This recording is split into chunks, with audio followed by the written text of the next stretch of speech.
Hello everyone, I'm back. Apologies, I was testing around my audio to make sure I was coming in clearly. It seemed like I wasn't, so I sort of started for a few minutes and stopped. We haven't seen the beginning of Final Fantasy V, so I figure we may as well have it play in the background. As I was explaining before when I was just playing, I noticed I made a mistake, not the audio, in my last run where, when fighting the meteorite monsters, I had 2 ninjas and a summoner rather than 3 different Fiesta classes, which is the expectation. I guess Galuf leaving my party really sort of threw me for a loop, along with some other stuff going on in the background, so I didn't really realize that and got a bit absent-minded. So, in the interest of fairness, I'm replaying those meteorite monsters using 3 of the classes, Chemist, Summoner, and Ninja, since Galuf was our knight. Fortunately, it doesn't take long to fight those monsters. It was really 6 minutes tops, so it's a good thing that we were near the end when we made that mistake. Additionally, I did quite a bit of off-screen grinding. I got a bunch more of those fire rods, flame rods, or thunder rods, and frost rods. I also decided to do quite a bit of AP grinding for the jobs, particularly for the chemists, so everyone has like at least 1 level in it. Right now, I currently have Ferris as our chemist. Wait. Okay, let's do the autosave, going back to Aiku Meteorite. So I have Ferris as our chemist, Ray as our summoner, and Lena as our ninja. Seems a bit interesting, as normally I have Ray being the more physical classes, but I decided since we have quite a bit of game left to go, it'd be a good idea to improve our jobs in the ones we ordinarily don't do. So, this might be familiar for those who were watching the last Fiesta, where we basically sit in mid trying to get rid of the adamantite. They then come to a revelation saying, hey, it's powering this teleporter thing. We can probably use the power from the other meteorites to get to Galuf's world.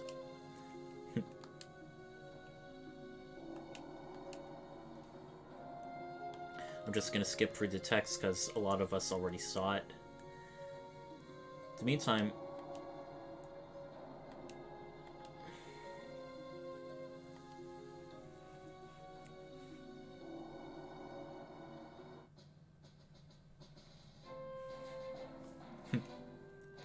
a little bit of a cheer. Okay, we can move around now. I decided to give equip shields to our summoner so he's a bit less fragile. Summon to Lena so she has a good magic thing and can do quite a bit of damage with the scrolls. I also gave summoning to Ferris, despite being chemists, so they can also have another good area of effect attacked. In fact, I think 3 of our party members can all do that. So, do I want to keep that or have something different? I think we'll keep that, because summoning is just really good.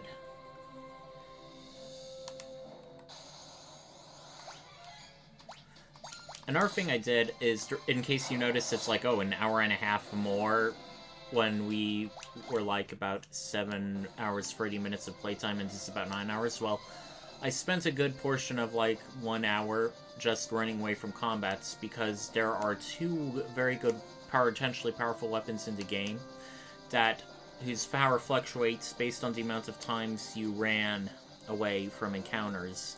One's the Brave Blade, which starts at an amazing plus 150 attack, but has minus 1 attack power for every time you flee, while the Chicken Knife, every 2 times you flee, it gets plus 1 attack power to a maximum of plus 127.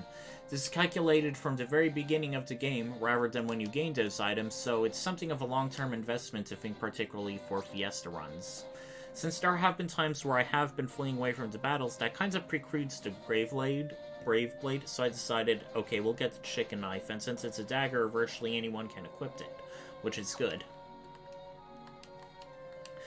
So if that explanation out of the way, this should be our first battle against the Adamantoise, or Adamantite, however you pronounce it. Yeah, it's Adamantoise, pretty sure. It's been less than a minute, but then again, I know it's like for the sake of the game. they speed things up so you don't like actually have to sit around. I remember in Earthbound when you had to enter a certain dungeon, they had to make you wait 3 minutes in real time, and even though 3 minutes is sort of short, in video game terms it's really long. Okay, drink. We're going to replenish our hit points with casting Whisperwind. Doesn't really do much. I think I'd be better off doing something else.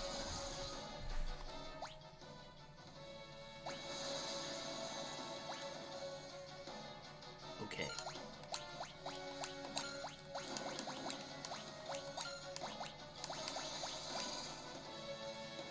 Oops, I should not have cast Ice. It heals it. It does not have any particular weaknesses.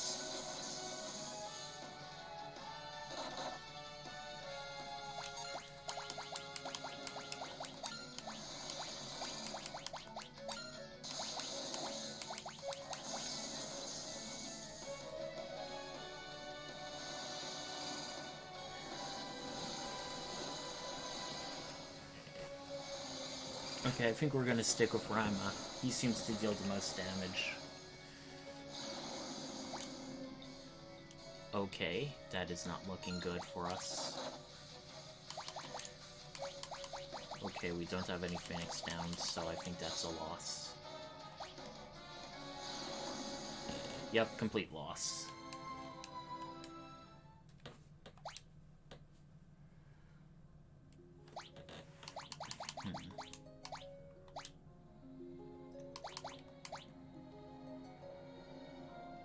Yeah, let's do mix.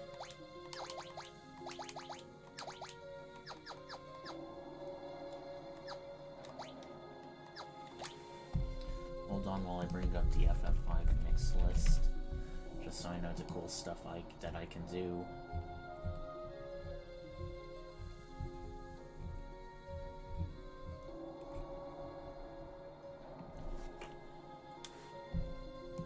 What's it immune?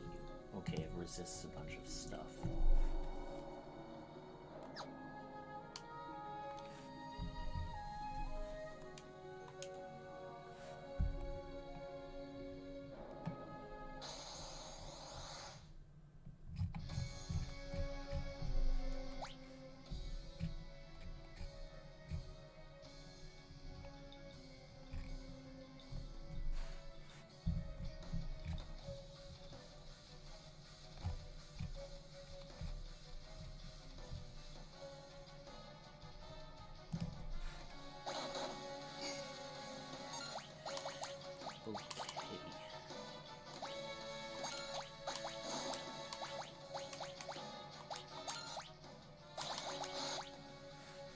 What do we want to mix?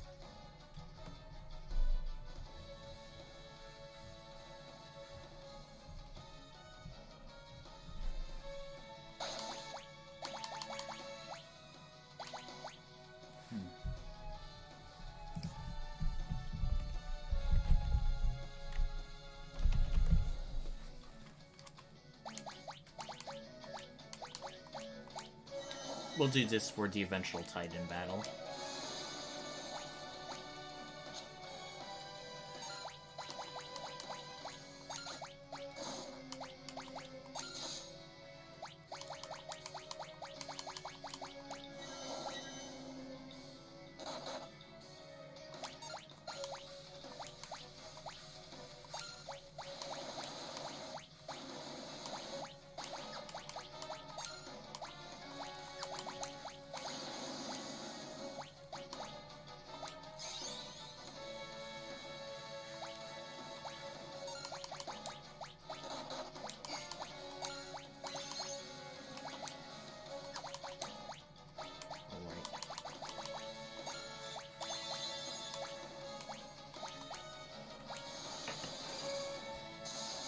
Just gotta keep our hit points high.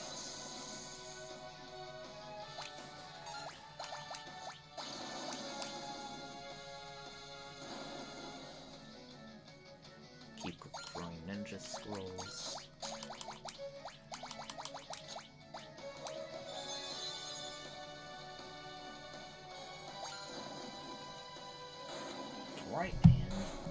one monster down.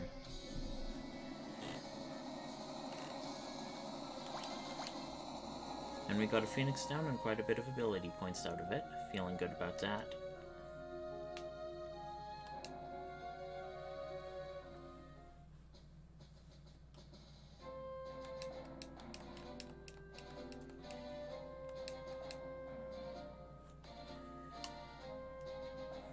I like how they temporarily switched to Melina for checking on them. The next meteorite is going to be the Karnak meteorite. 2/3 of our party is now floating at the moment. All is right with the world.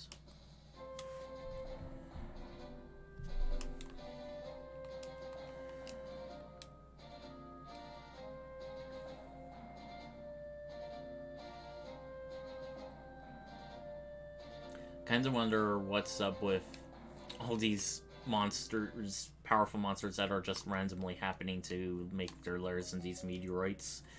Or what appeals to them ecology-wise.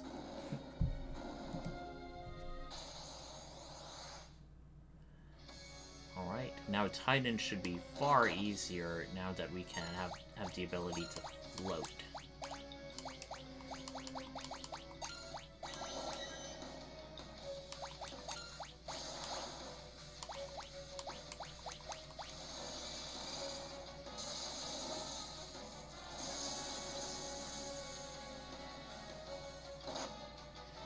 Our ninja throwers seem to be our MVPs at the moment. Just look at that amount. And just look how effortlessly we killed it too. Was that even a full minute? I don't think so.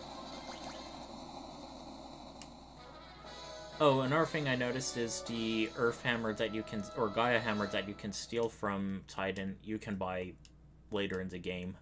So, it's not like an urgent one to get.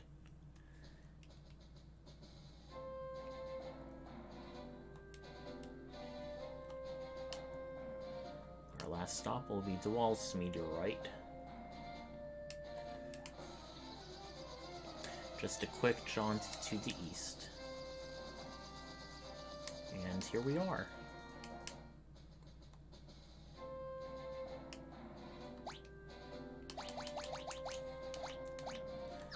Okay, and everyone has an area of effect attack, so that's going to be very good for this boss. We really seem to lucked out with this job array. I don't know if I'll do a second Fiesta this year. We have until August 31st, but I think I'll probably do like a random run with Berserker Risk. Have some variety. Okay, let's see how much this bad boy can do. And just our... oh, that's quite a bit.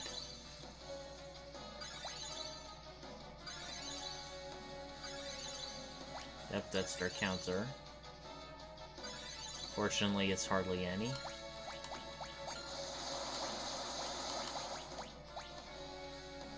Yep. And they're all destroyed. They didn't even get off any real attacks, just counters. Right, and for everyone has mixed, which is potentially the most powerful ability in the game. While it seems like I wasn't really doing much with Mix, that's because a lot of the good stuff comes from either the Dark Matter item or Dragon Fangs, neither of which can be purchased in shops, but can be dropped by or stolen from enemies.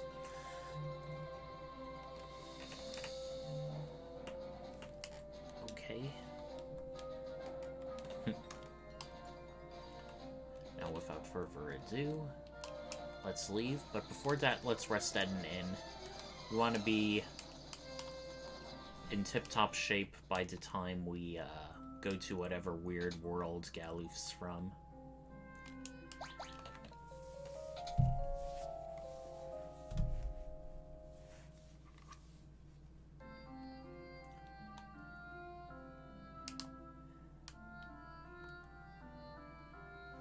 And we're clocking in at 15 minutes. Not really that much of backtracking. There was also that audio stuff. Now let's go to that strange falcon-shaped area. And here we are. let's step into it.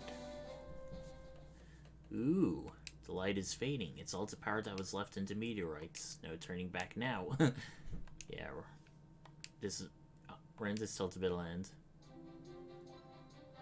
Alright, let's go. Suppose this goodbye to our world, farewell, Chancellor. Back up, mateys. I know you can handle looting and pillaging without me. Be good while I'm gone, Boko. Don't get into too much trouble.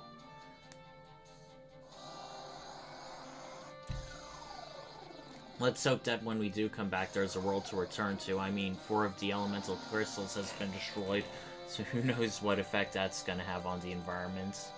Ooh, and we got like a little special scene as we all ascend into the heavens. Ooh.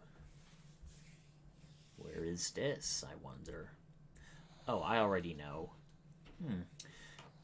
Kind of has some Final Fantasy VI vibes. When we transfer from one world to another, we end up on like this uncharted, isolated island.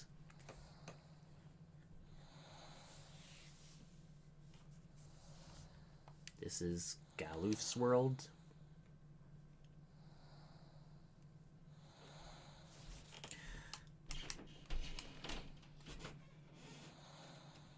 As we try going about. Shall I pitch a tent and rest for a while? They say that. The game is very obviously trying to get you to do so, but before I do that, there's one thing I want to show. There are monsters on this island, and there's only one kind, Pow, which looks like these tiny gnome-like creature with a hood and a hammer. They are trivial to defeat, and they have 100% tent drop. So it's very obvious that the game wants you to pitch a tent and rest. So let's do that.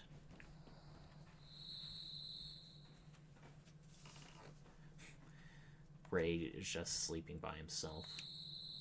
Would you risk your life to save that Drake? I mean, the Drake's been like a while in the Tycoon family. May as well be a family member by now.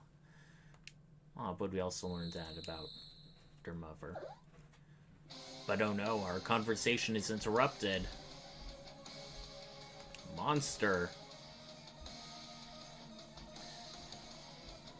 Lena, Ferris. So we've got to fight this beast by ourselves. Now the interesting thing about Abductor is this is a fight that even though you can win, if you lose, it won't be a game over. However, if you lose, not only will you not get experience, it also will not register your bestiary entry. It's flying, so of course it will be, let's try our other summons.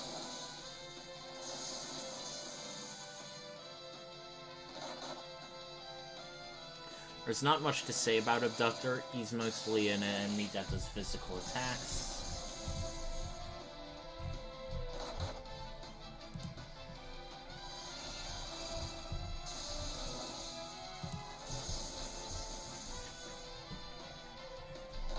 He resists various status conditions like Mini, Toad, Paralyze, and Sleep. He doesn't have a lot of hit points. This should be the death of him. Yep, and he's dead. You get a use effort, none too shabby, but if you defeat him, you have a chest, which is trapped. Rather than a monster in a box, it's gas in a box. So yeah, you'd otherwise miss that scene if you happen to lose against Abductor.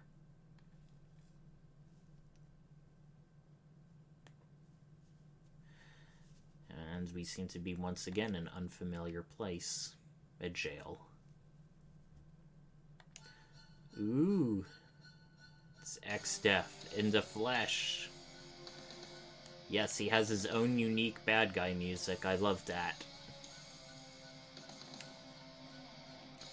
Galuf.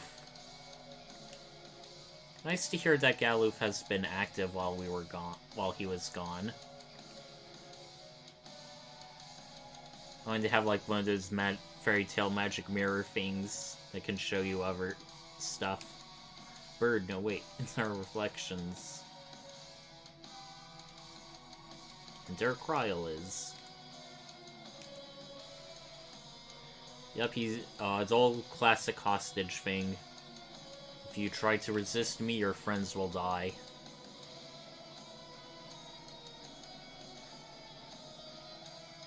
Stand down, Galuf. One more step and they die. Like I said.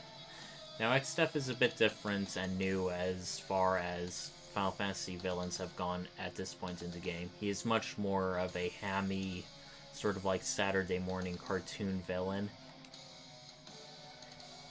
Like, no, of course he's evil, but he also has, like, comic relief sidekicks, and you see Gilgamesh. He is probably the most well-known Final Fantasy V character, and for good reason. I won't spoil anything, but you'll soon find out why. Oh, they have wind drakes in this world, too. Yeah. This is really good music. It's the theme of the Dawn Warriors, which was Galuf's original party when they fought and trapped Exdeath in Bartz's world. I mean, Ray's world, her main protagonist. It has this really nice, triumphant-sounding theme, like you're about to go off on doing something important. And it looks like we're, controlling Galuf now. Him leaving with our equipment was a bit of a bummer, but at least he's fully equipped now.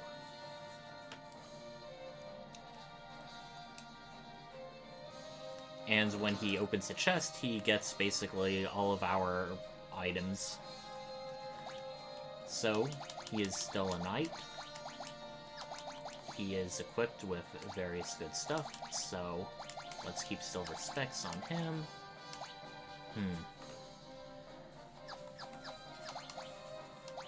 Let's see what abilities he has. There's not much else for him to get. Castle Exdeath, we won't be able to get all of the stuff here. Or at least in the first go. We have a consecrated circle, a save point to heal at, and north of that, we have healing springs, which can basically heal us. So even though we're, like, technically trapped in the castle, in case we ever get low or are hurting, we can come back here and get back to being 100%, which is good. We cannot go in here. There are sections of the castle that are basically blocked off to us. All that matters is rescuing our friends, and you may notice what look like NPC sprites, or rather monster sprites, but Galuf doesn't care. We're a knight, we're not a ninja, or a fragile summoner, or a chemist. We're just kicking down the door and busting moves. You can fight some enemies here, but they aren't exactly, dangerous. The real danger is there's just one of you and sometimes more of them, so they only have you as a target, so over time, it can get a bit deadly. But as you see, they drop pretty quickly. That's one more to go. I forget if the Shellbearer or other enemies here have useful things to steal. Doesn't really matter since we don't have the Thief class. Oh, and they frequently drop healing items like potions.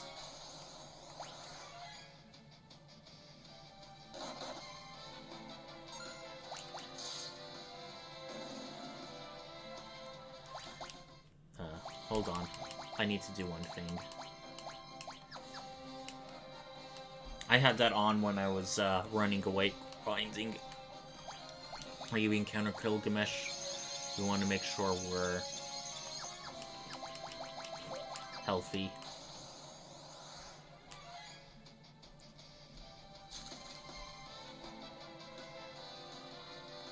I don't think we'll be able to run away if we're slowed. Nope, we can. That's another thing. You can really run away until the party's ATB gadgets are full. Who goes there? Here he is.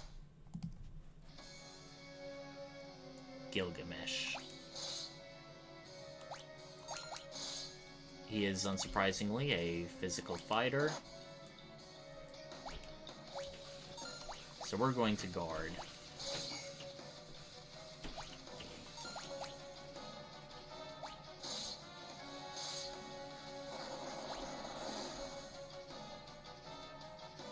Inconceivable. Well then, that's enough of a beating for today. He fled pretty quickly. He did pack a bit of a punch, though. Alright. The four of us are reunited once again. That's also like why I like Galuf. He has very interesting lines of dialogue. Since this is Galuf's world, let's put him in front of the party. It only feels appropriate.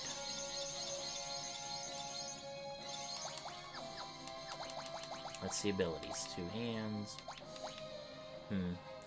I feel like having 3 summoners is a bit of overkill, so...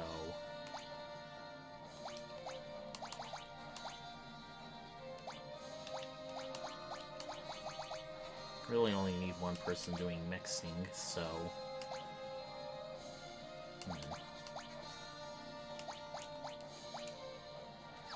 yeah, may as well.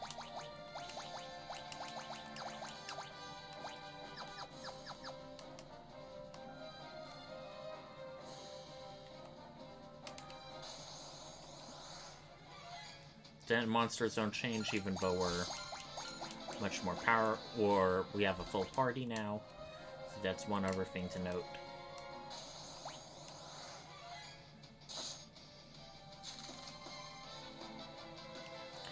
In spite of being a non-magic class or physical, the chemist isn't exactly so strong. The real strength flies into items they can use and mix, where they can potentially become pretty strong. Oh, and when you're coming back, you're like, uh-oh, better not let them see me. So you have a unique animation where you're crawling, and I'm like, Galuf didn't crawl when he was going, and he was by himself, so it's like, what exactly is particularly different now?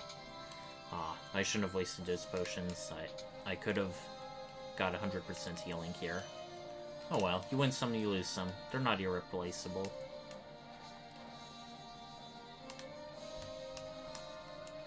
Still locked, so only one place to go. Out. And we have a new map. We have new music. Does our world map work for here? Yep, it does. And we have our current location in Castle Exdeath. We have what looks to be about roughly 4 continents. We are on Exdeath's continent, which is pretty mountainous. Forests and swamps surrounding a central area. We have a place to the left, very swampy, with a big forest to the north. The northeast continent is sort of like a snake-like chain, with a bunch of deserts in the far east. And our northeast continent looks like mostly mountain ranges with forests surrounded by or adjacent to bodies of water. Interesting geography. There's not really much else we can do. These towers can't be entered.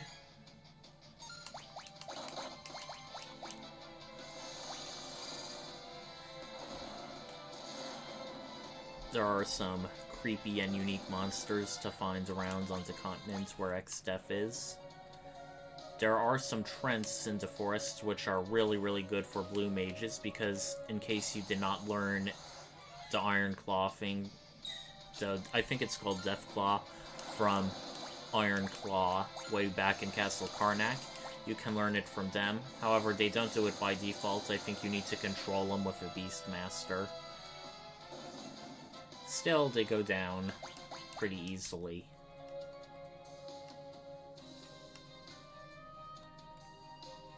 And here's another area of the game. This is perhaps one of the most well-known areas, or scenes in Final Fantasy V, both for its music and for the location. It is the Big Bridge, baby! A gigantic bridge spanning across the ocean between 2 continents. Unsurprisingly, given its entrance to Exdeath, Exdeath holds the eastern section, while Galuf's forces hold the western.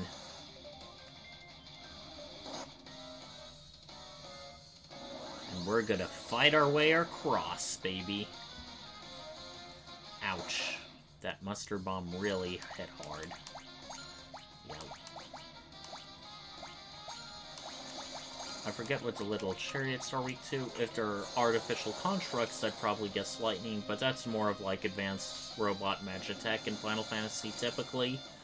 These seem more like just golems on wheels. Ooh, that actually did quite a bit of damage to them. Alright. Okay, the big bridge has nothing particularly.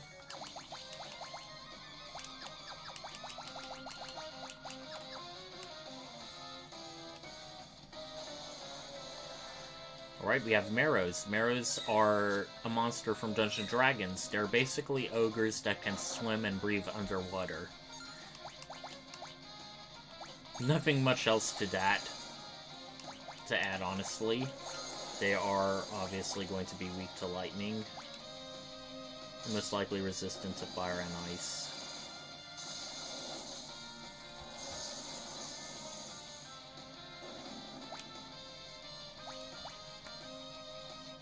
Hold on. Attack 36, 31.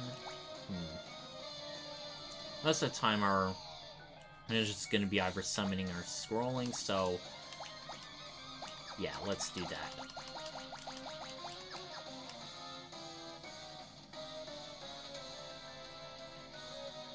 Our first area. Oh, Gilgamesh is back. And now we fight Gilgamesh for real, with a whole party at our disposal. Alright. He can give it, but can he take it?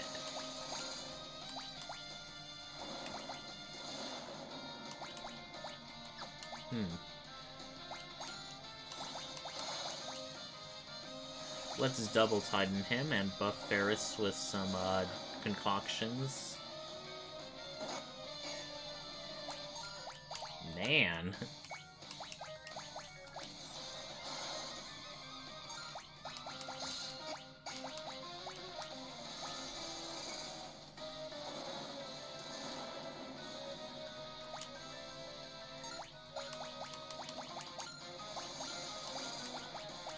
Now let's attack with Ferris for real. Made an error of judgment. And now he starts buffing himself. But I do have to agree, 4 against 1 is pretty unfair odds, but then again, this is JRPG logic, he's a boss. If you had a way to dispel his magic... Ouch. He does an awful lot of damage even to a high defense character like Galuf. So yeah, even though he's like sort of like the comic relief villain, Gilgamesh is still pretty dangerous. You do not want to underestimate him.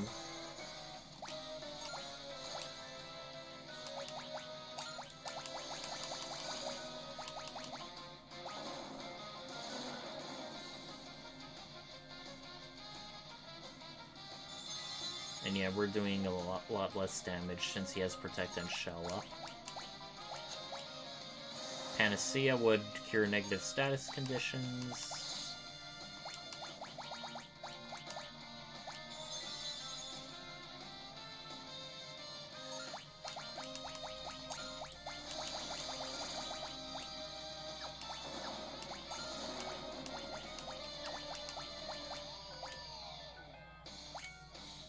And again, another convenient excuse.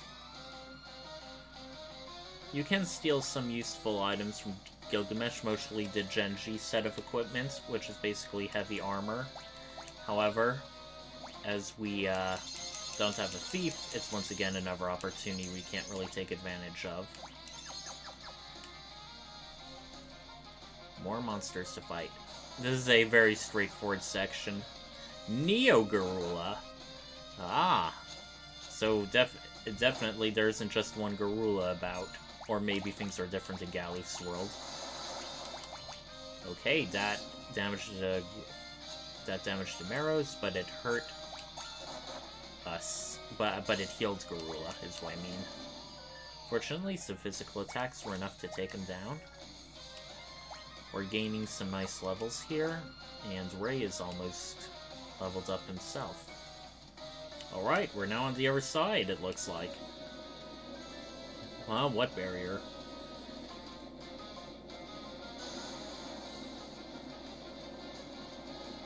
Well, since he lost a bridge, it looks like Exdeath is pulling out a plan B.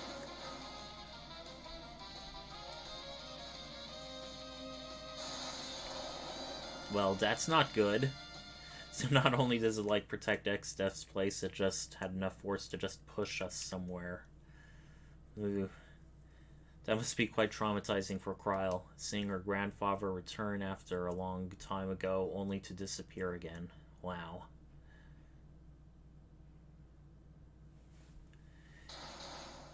We do seem to be flying to a lot of far and distant places against our will in Galuf's world lately. This gotta be Glosiana, the back of Beyond. We're basically in the boonies of Galuf's world.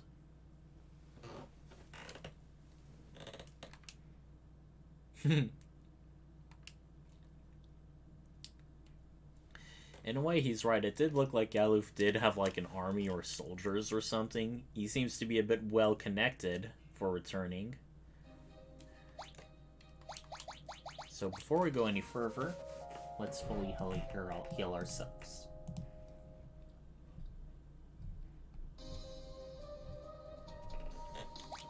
We are on the northeastern continent at the very tip, so we're going to have to gradually make our way around. It also has a different thing. The battle encounters here take place at night, which is a bit interesting. Otherwise, the terrain is more or less considered the same, like we're fighting on the fields. It just has a nice nightly backdrop.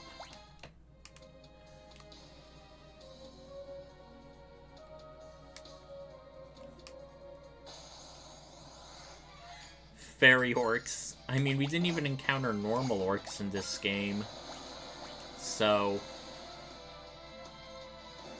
Ooh, that did quite a bit of damage. I may be tempted to show off the rods more, but since they're single target and very powerful, I don't exactly want to do that just yet. I want to save them. And we're now in the village of Regal. It's a frontier town, as can be expected, and everyone's surprised that we're here. Once again, there isn't really much in the way of, like, chests or other stuff here. It's mostly just, things to buy. We learn about legendary weapons, so I bet they'll come into play later.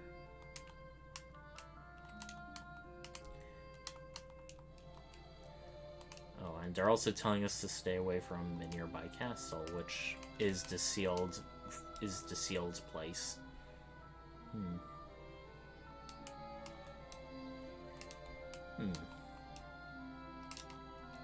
Moogles. I think this is the first we've heard of them in this Final Fantasy game. Let's see what we can buy here. There's a girl in the middle. Okay. We have equipped shields. Quite a bit of expensive stuff. Magic +1. Magic defense.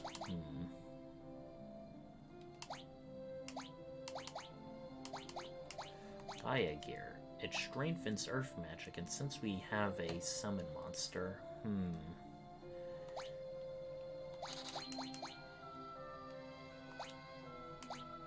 that can be useful for our chemist if we decide to equip summon on him.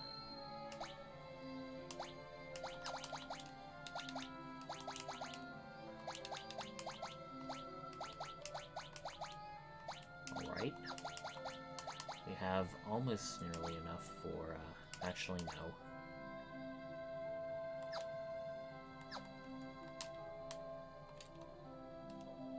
Probably won't have a lot to buy weapons or magic, but so far we're pretty strong. We're not exactly heavily relying on our physical attacks as of yet, or a Keltum Girt, Warhammer for Berserker, a Sheriff for Samurai, a Sleep Blade. It can sometimes put enemies to sleep. So really the only thing is like a sleep blade and possibly a dagger or so for the rest of the party. Something to look forward to, and just for fun, let's see what they have in our magic item shops. Ooh, 3 for 1.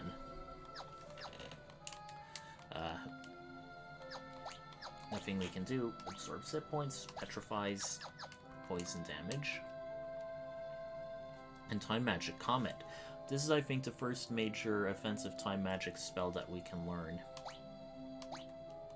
And Return is interesting. It basically resets the entire battle. Anything you had, damages, status effects, defeated enemies, all of that is reversed.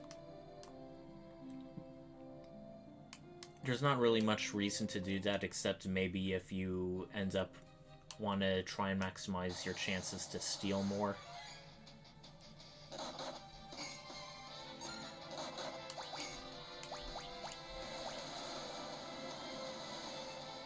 Okay, that did not work. Well, these seem pretty tough, but let's see how much damage we do if tied in with our Gaia gear now. Hopefully an awful lot.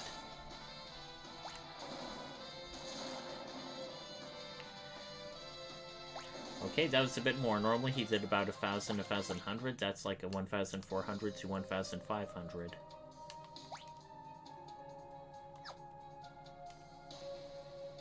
Wait, did I miss something? No, I'm playing tricks on myself.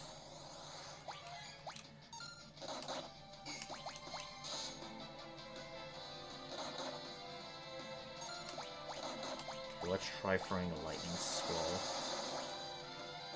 Okay, that's much better.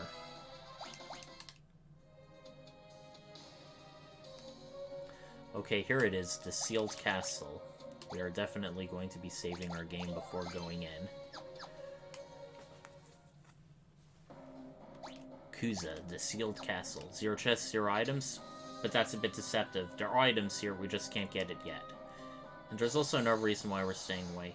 There are very powerful seal dragons. Just like the Jackanapes, they are monsters who we do not necessarily want to be fighting at this point in the game. There are ways you can exploit them, but they have like 20,000 HP. They deal a massive amount of damage just by their physical attacks. You definitely do not want to stick around.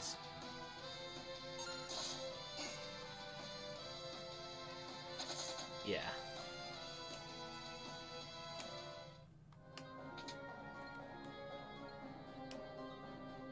It's very hard to get from the beginning to here without, whatchamacallit, without running into a random encounter, but I just want to show off.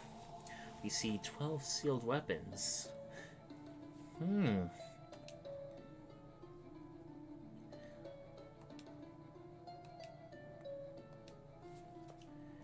he says they're turned to stone. We can also see what they are. There's Rune Axe. There's Masamune, Yoshi's Bow, Fire Lash. There's 3 in particular that will be most useful to us. One of them's the Magus Rod, which, in addition to doing a big boost to your attack and magic, also makes you do more damage with elemental magic in general. Then there is Excalibur, which can only be equipped by knights. It's a very powerful weapon that deals holy damage. Then there is Sasuke's Katana, something that can only be equipped by ninjas. It is sort of like a normal sword, short sword. And of course the rest of them tend to be either very class specific or otherwise not easily attainable. It wouldn't matter if we're getting... Okay, we're going to have to flee from the shield dragon. Or die trying. Oh, I should have equipped smoke on the ninja. Yeah, I should have done that. It would have sped up this. I think the relative power level of enemies also determines how fast it takes to run away from them.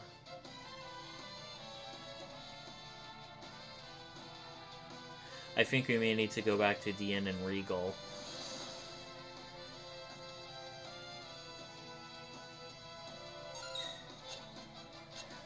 Okay, that's zombie status, the first we've seen here. It's only curable by holy water, but on the negative side, we have a party member who's a zombie.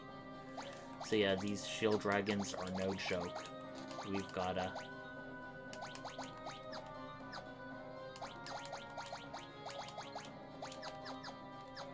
gotta take them seriously.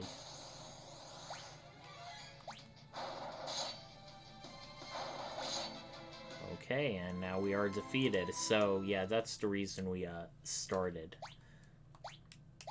So we're going to return to the title screen and do it as we can still come back to the sealed castle later, but I just wanted to show it to you what we have to expect. We're still going to enter just to mark it off on our map.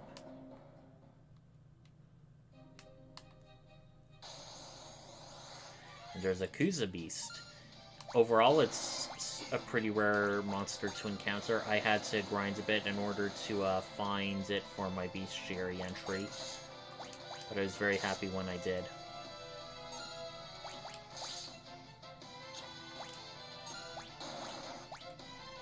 Okay.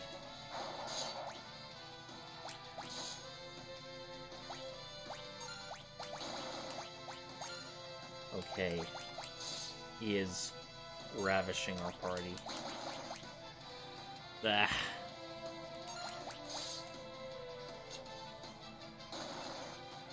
Jesus, these monsters are so fucking strong.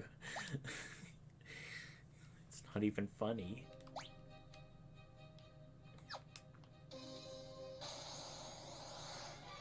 Okay, finally some more reasonable opposition.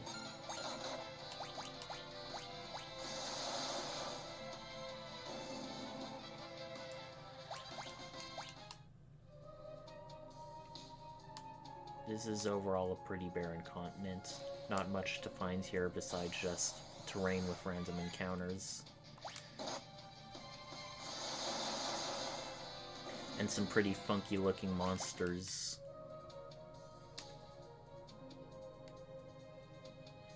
Now as we head north, we seem to be in a unique little choke point that exits out into the deserts. And killer bees, wow, we've been forever since we've seen these creatures. They're so weak. What are they doing here? Is it to lure us into a false sense of security, I wonder? And of course, this is a specific area. Moogle Forest. Oh, that must be what they're talking about. It's a one-visit location, so we gotta make it count. Let's speak to the Moogle. It is quite predictably scared of us, but oh no, it fell into a pit. Moogle? Well, Galuf, this is your world. You know more than us. Some rare forest critters that are shy of people. And of course, being good-natured, Lana wants to help it. But what if we just continue going? Well, we can, but we sort of have an invisible wall where there's sections of the game where, like, we won't be able to find what we need unless we go and help this Moogle. So, down we go. And it's an underground waterway. The current is really strong, so it automatically starts pushing us. Sort of like the Relief River from Final Fantasy VI. There is a bit of choices in what areas you can go down. So I'm going to be consulting a guide to make sure I don't miss anything. So there are 2 chests here.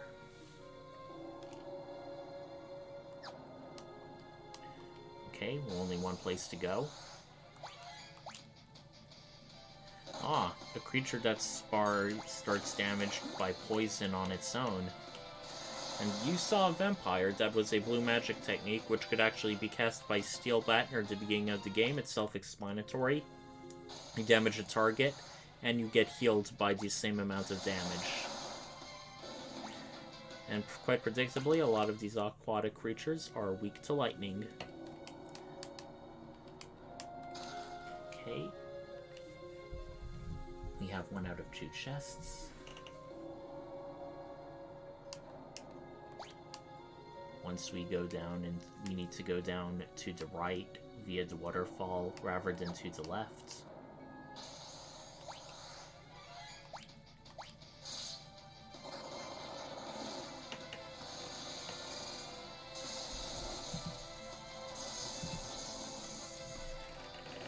Alright, we killed them all. I do find these octopus creatures creepy. They're called Moogle Eaters. Really steps things up. You're wondering, oh, is this poor creature we're trying to rescue okay?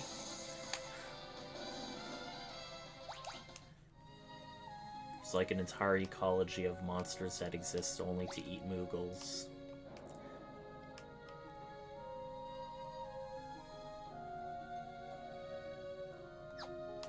Step into the water again.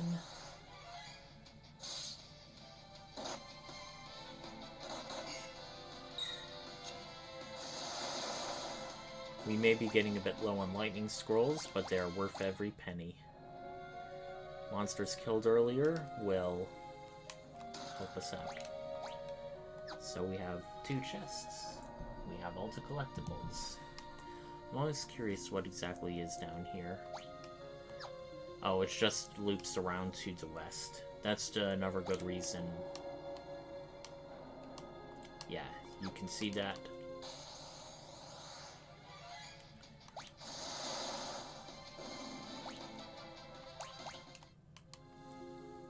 Getting a fair amount of ability points. And we notice, uh-oh, the Moogle's in trouble with a skeleton.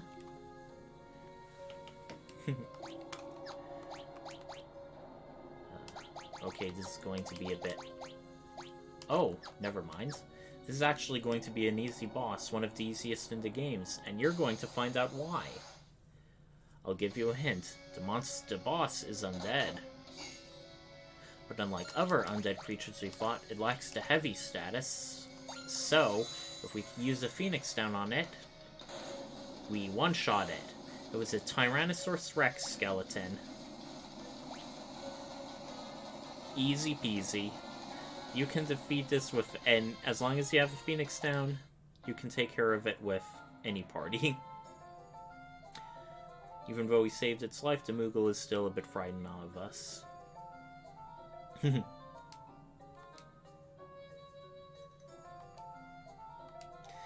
Lena is trying to win it over. Sure, the rest of our party looks scary in comparison. Ferris is a pirate, Galuf is like an old man, and Ray is just Ray. Looks like the Moogle is grateful. So we gotta watch it on the overworld map. It's shaking, it's sort of like shaking its head. Don't go into the desert. Go around. Go north, then east. Then north again. North third time, and basically turn around and go into this large enclosed forest area. And stop there. Kind of wondering how we were able to see it do that. So, given from our limited vantage points into cave. Now, there's a good reason why you don't want to go through the desert. If you do, there is a certain enemy you can fight, which is pretty strong at this point in the game. Takes a very long time to kill because it has like 10 to 15,000 HP. Just to satiate your curiosity, I'm going to show you what it is. If I can get it. Because I'm the daring type. A sand crawler. And let me see if there's anything unique about this enemy. The Sandcrawler is 15,000 HP, 1,000 magic points. It's resistant to various status conditions. It doesn't have any particular resistances. It does frequently use Maelstrom. It's a multi-target thing that reduces the party's HP to single digits. They are a desert monster, so they're weak to Aqua Breath, but otherwise... We can kill the Sandcrawler instantly if we have Mystic Knight cast Break on a Spellblade, but otherwise, we're just going to use Smoke and get the hell out of here. Oh, wait. We cannot escape, so I have to fight this thing the normal way. That is not a good sign.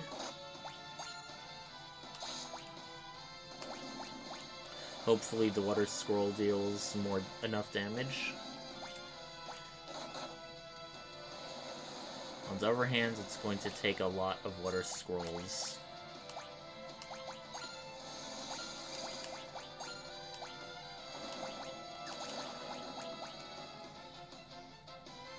Okay.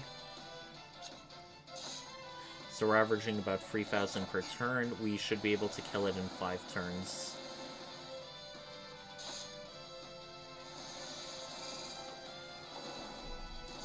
So yeah, this is obviously a monster you overall want to avoid, particularly if you have a weak party. And you saw with Maelstrom, it pretty much knocked most of our party out. And Galuf, being a knight, is going to try and cover our other party members. And he is dead.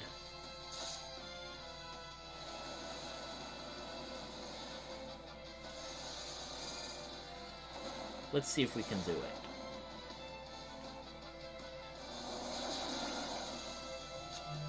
No, I don't think we will.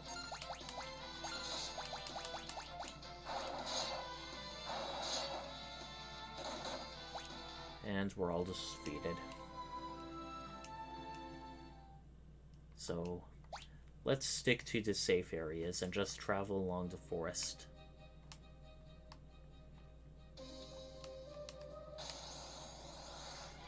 Wow. Now, talk about a blast from the past.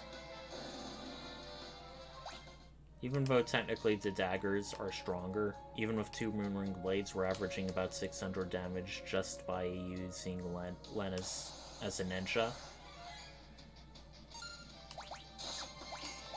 No, it's not worth it. Just physical, these goblins.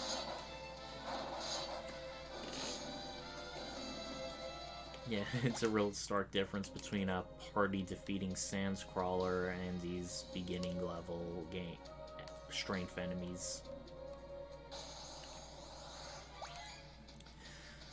Very night and day.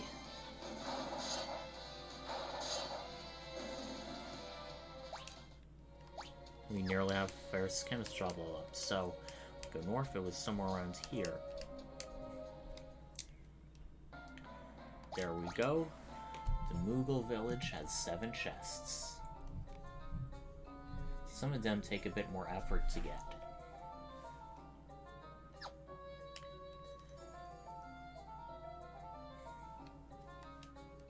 And the Moogles scatter, because even though one of them's grateful, the rest don't really recognize us, so it's like, who found our hidden area? So, we gotta go check out this one. But oh, it seems to realize something. It's not afraid of us anymore. Yep, it's the one that we helped. Are you thanking us? They have like little doors in their trees. It's like a real foresty village. Almost Smurf-like. So what's inside here, I wonder? Kupo. We can keep whatever's in the chests. And that's... Let's just switch to Lena. It's the most appropriate for her. A dancing dagger, that's our unique equipment. It can be equipped by just about anyone, but it's real best used on dancers because it makes them more likely to use sword dance. You know what, since you had two-handed for quite some time, I sort of feel like we want to try and do something else. Oof.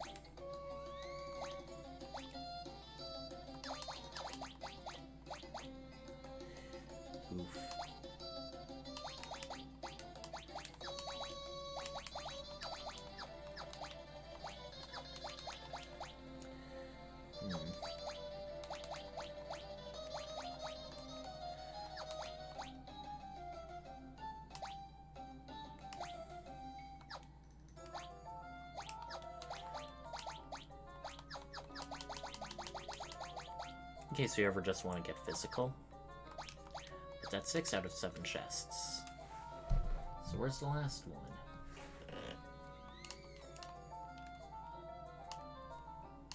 He nods in an affirmation.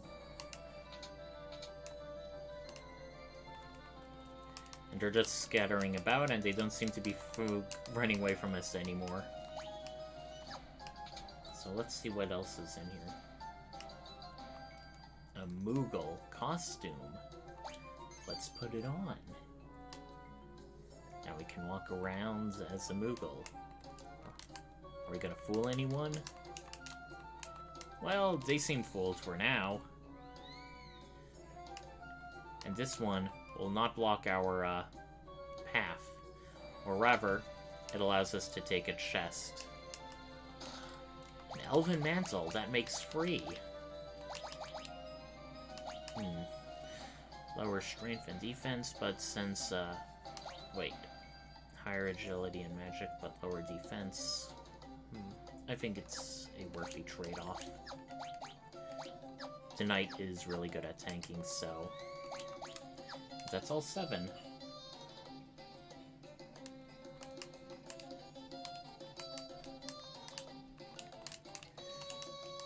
Do they say anything? They're just so hard to get. Okay. Let's go back to this one. And now we go back out of the costume and speak to it normally. Cuckoo Popo. Seems to be doing something interesting. We are now seeing what Kryle's up to. Ah, she has a Moogle of her own. I don't think it's a pet. I think it just lives with her. Looks like a very fancy place, almost castle-like.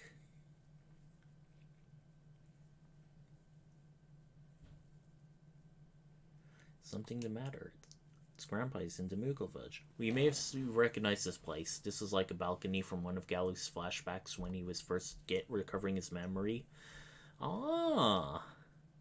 They have almost like a psychic hive mind in a way. Can be very useful for your communication, if you could communicate something other than Kupo with it. Yeah! But if it's one more flight, is that one-way or a two-way flight? Because if she follows, she'll be with us in the middle of a wilderness continent. The Moogles are just running around. I don't know if that's part of the telepathy thing or not, but it's just kind of funny.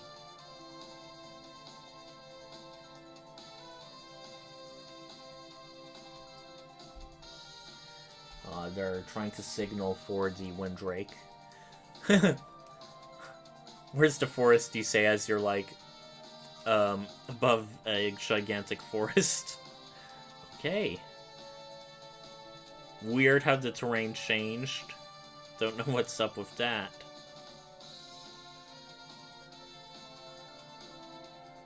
They're cheering. Suddenly they're scared, but now they're really happy to get visitors. But then again, they have telepathy, so they probably know that we're safe, we're good. Yay.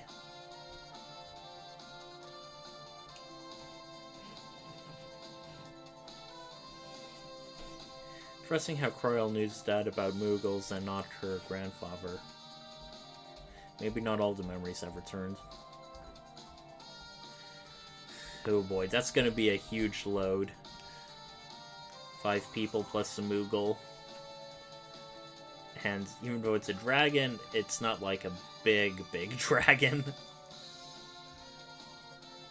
And it has just enough strength for one more flight. Aw, they're all waving back. And once again, this flight is automatic. We are not controlling the dragon itself. It is basically flying back. The Dawn Warriors theme again.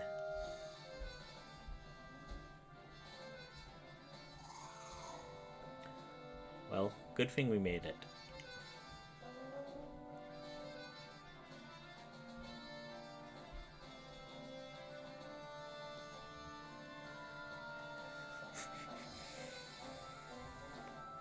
Very helpful.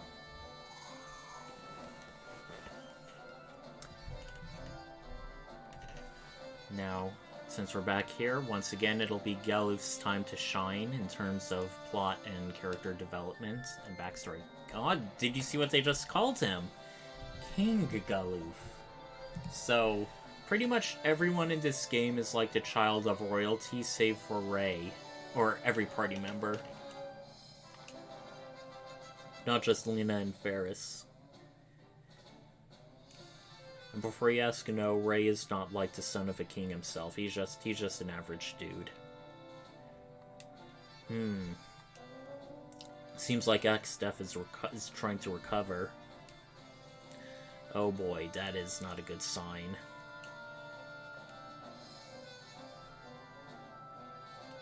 They let you approach the king like that? Then again, we are lifelong friends, and I'm... Show some respect in the throne room. I suppose when you're like best friends with the king, they can let some things slide.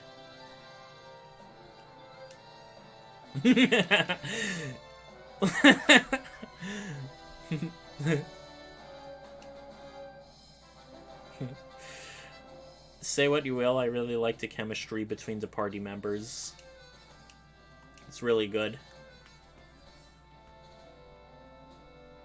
So here, before you knew me as a king, you knew me as a friend. Aww. He said, understood, just Galuf.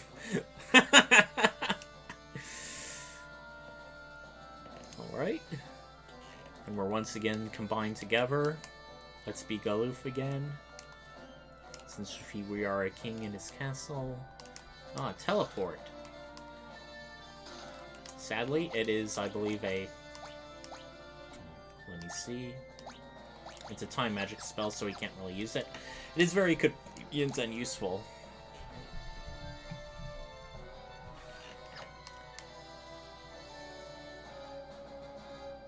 Wait. Let's go upstairs first. Yeah, let's talk with Kryl and stuff. Lady Kryl. Aw. We go in, we see Kryl's Moogle. We're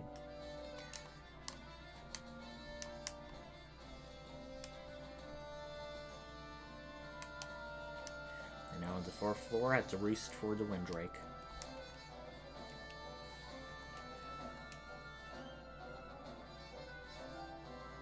Oh no, that's why I could only make one round trip. Oof. Seems to be a recurring theme in this game. Windrake goes beyond the call of service, gets injured. Dragon Grass.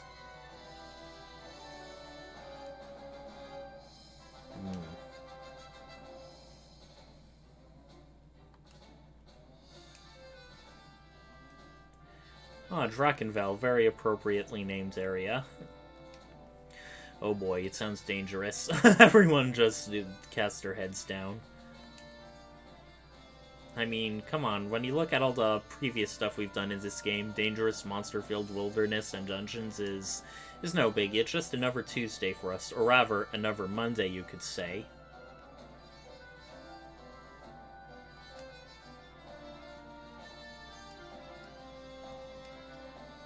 Yeah, baby.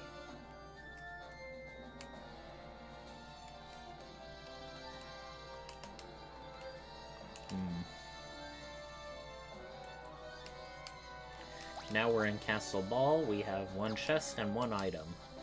If I recall, the item isn't something we can immediately recover. It's more like the kind of thing we get later.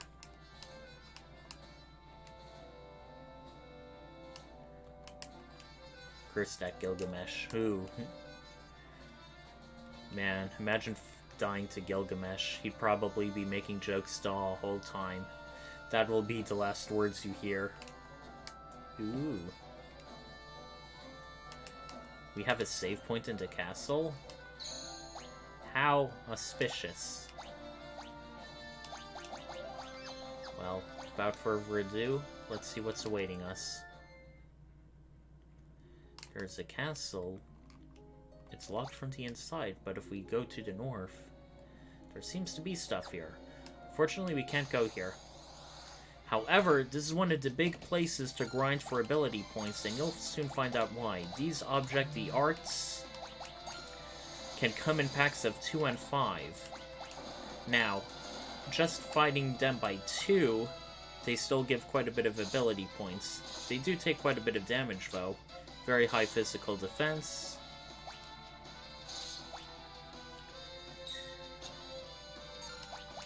Hopefully a water scroll should do the trick, and if not... Ooh, the Dancing Dagger can automatically do certain dancing commands, I forgot to say. Sword Dance really does a very powerful technique. And the Object the Arts have quite a bit of HP. So we got 4 ability points. If we fought 5 at once, they would give us 8. Now, the thing about Object the Art is they are multiple level of 5, so they can be affected by the blue magic spell, level 5 death. They're also considered stone creatures, meaning if you use a gold needle on them, they instantly die. We have 14 gold needles, and there is an item shop in Castle Ball that we can return to if need be. Ray isn't exactly, even though you can be good at anything, I don't really associate him with magic, so I think I'm going to switch him out of Summoner and back to something more physically appropriate.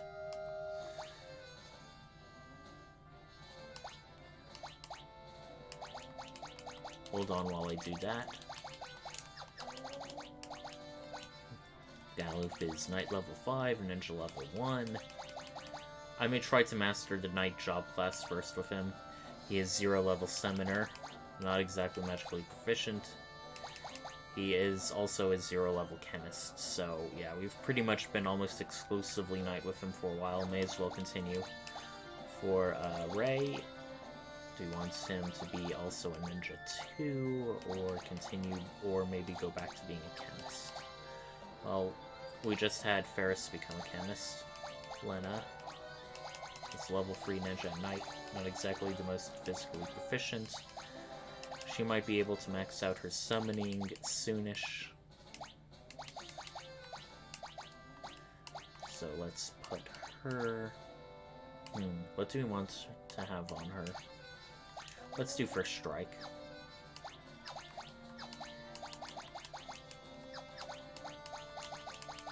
And now let's make Ray the Ninja.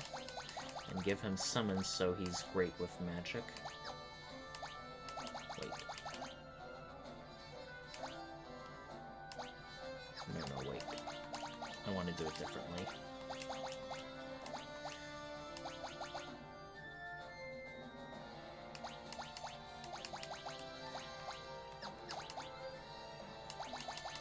Okay, let's do Ferris as the Ninja, with summons so she's good at both physical and magical. And we'll keep Lena as the Summoner. Wait. Ancient Sword. Soul Specs.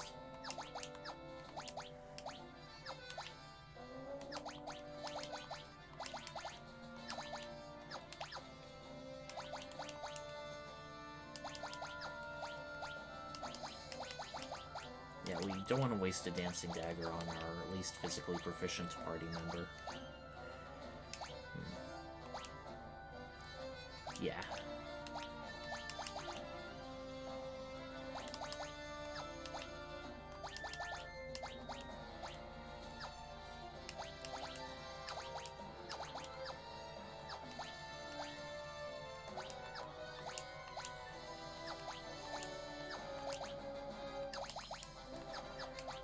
Alright.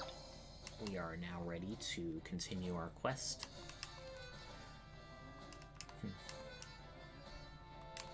Aw. Don't worry, Kryl. We'll get the Dragon Grass soon. Ooh. Now we know exactly why she knows the grandfather, but where her parents are. So what do we want to buy here? There's quite a bit of stuff, and we have quite a bit of items. Let's do some Phoenix Downs. This will also be useful if you want to mix stuff up as a chemist. And since the enemies are getting a bit more physically proficient, let's stock up a good amount on high potions. That leaves us with about 10,000. Do we want some holy water? Yes, we do.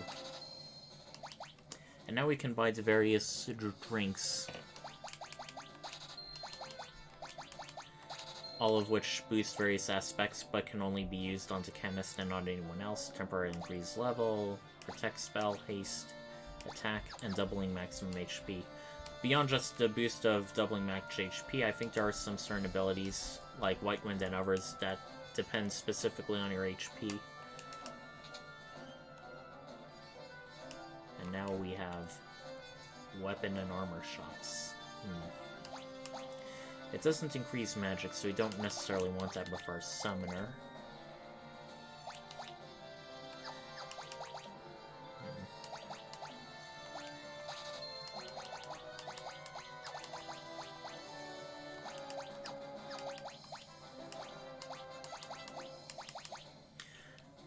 Alright, we're gonna save up for the Orichalcum Dirk, unless there's stuff we can sell. Is there?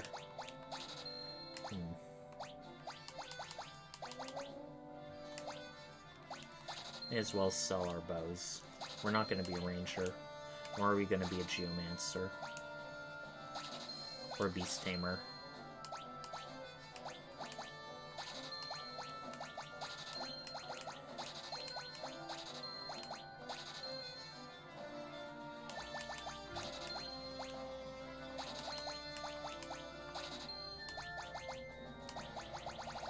Alright, we got quite a bit of stuff back.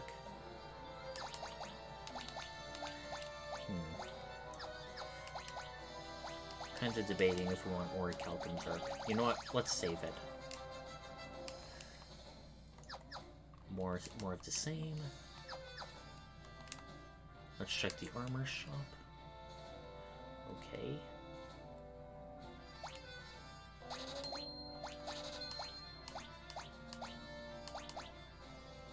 Okay, gauntlets.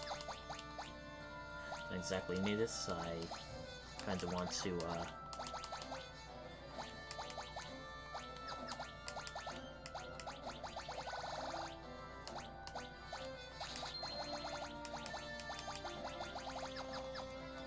Okay, we all are good, but you notice there seems to be a button in back. I wonder what's up with that. Oh, and there looks to be like a chest. Let's see what that's all about. Ooh, hidden set of stairs. When you opt... Oh, he's telling us something we already know. We have an angel robe. Negates poison and protects against poisoning. Ooh, that's very useful. Lower agility, but much greater stamina and defense, and magic defense.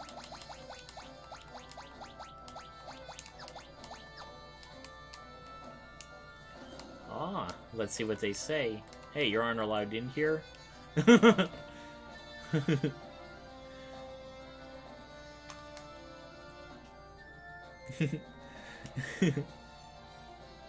Okay, that's pretty funny.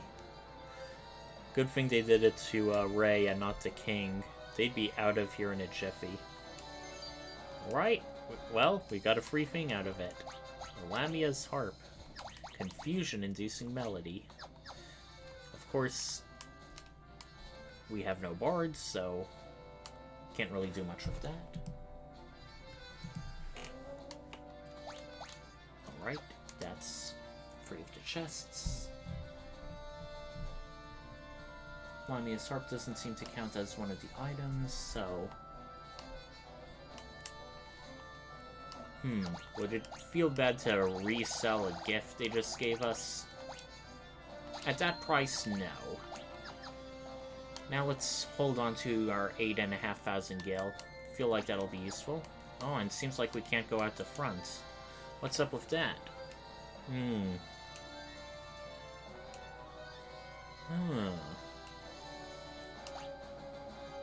Let's not do that yet. Because there is one more thing we can get. If we go south, we get sucked out Okay, we're technically out of the castle, but we can't actually leave proper. So instead, let's follow all the way around until we get to the other side. Here we should be able to find our last item.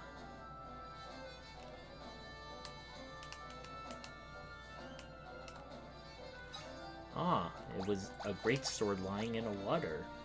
Once again, it's only equipped by a few people.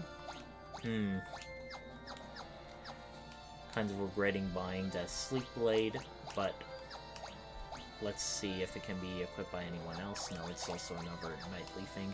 Maybe if we get a 2-weapon fighting for once we master Ninja, maybe we can.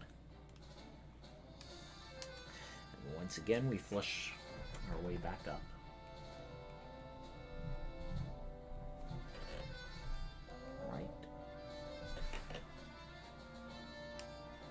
As much as I'd like to grind for the Objecti Art, this isn't a one-visit location, so we can do that off-screen if need be. Alright, let's do it, baby. We're ready.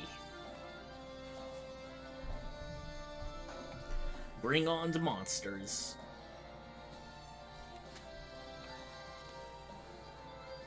Right, now close the gate and seal it. Don't let anyone through, no matter what. Ooh.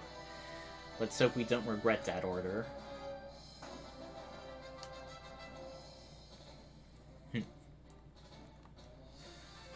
Wow. Talk about timing. They weren't kidding about keeping it closed. Fortunately, now that we have a party of 4, we should be easily able to handle the subductor.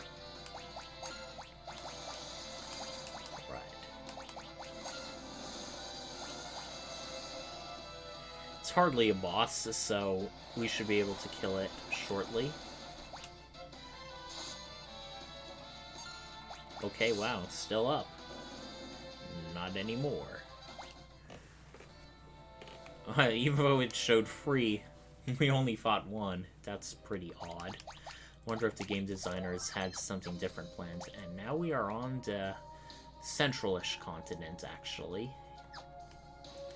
Not much else we can do here. There's just a forest with a whole lot of nothing.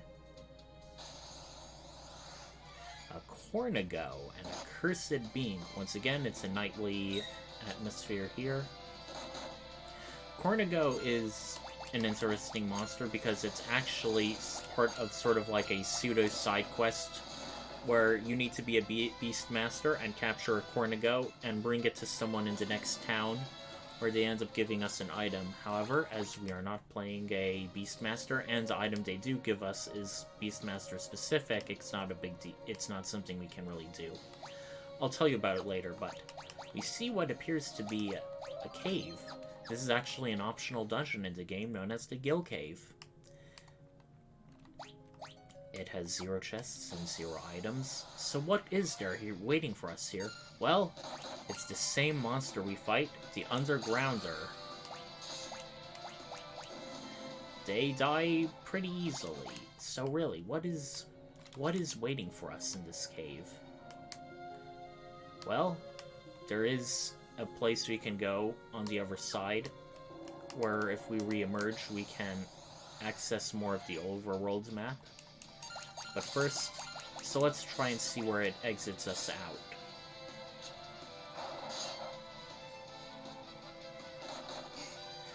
Thank goodness for Elven Mantles. Those are really MVP items. Just outright blocking attacks.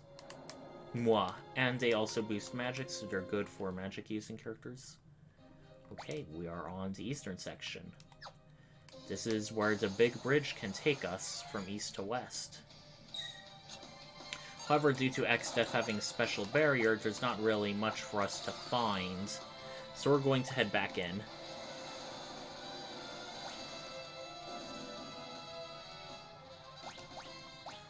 Alright, half our party are levels multiples of 5. That is at once good, because we're more powerful, but also bad because we're a level multiple of 5, making us vulnerable to level 5 death.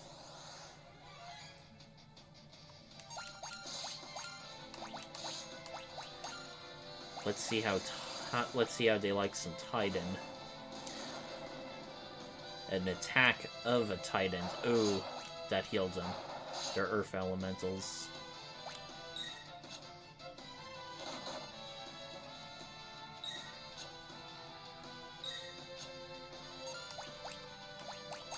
Don't worry, I'll show you what we're coming into Gil Cave for. Everything will be clear. Patience, young Padawan.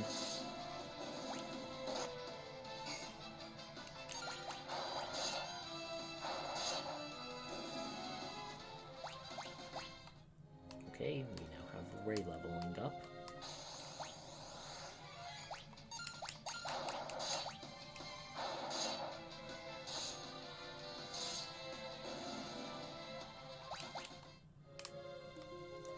Right beyond this door is a bunch of Gil lying on the ground, and the farther we go in, the more Gil we get. However, the random encounters change at this point. Ooh, quite a bit of Gil. It's practically doubling up until it hit like 42,000, and now we're fighting a Gil turtle. Ooh, they hit so hard. The Gil turtle even has boss music to show you it means business. It is a very tough monster. And depending on your... And it doesn't... You could be even like late or end game like power. You can still lose to it. That's because it is more of a gimmick monster. You need a certain setup for your party in order to fight it. Turtle, in addition to being super powerful, inflicts various status effects on you if it connects. So not only that, you need to make sure you're immune to a bunch of status effects. And now, everyone is dead. And since that was such a punishing thing, and they didn't want to make sure you're stuck in the middle of it, you have a quick save and an auto save, which will be right before opening the door. Because once you go down the skill passage, you will be unable to use the teleport spell to get out. And if you encounter a Gil turtle, you cannot run away from it. So it's like, you can get an awful load of Gil here, but it comes at a risky cost. I don't know if my current Fiesta setup can handle a Gil turtle. And it's also not one of like the optional bosses for like a challenge run in a 4-job Fiesta. I do know that my party overall is very powerful, particularly with the Chemist. So it's probably something we'll probably just come back to later, as a hypothetical experiment. If I don't do it in the normal Fiesta, I may just make a quick recording of myself fighting and beating it to upload. Ooh boy, a back attack. Fortunately, it's nothing we can't handle. Just don't hit Ferris.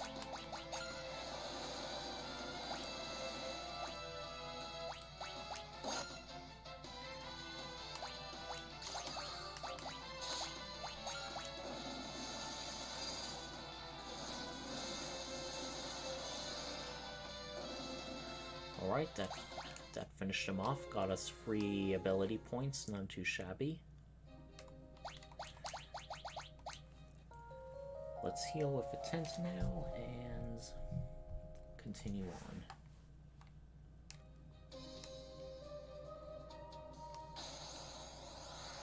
A were-snake?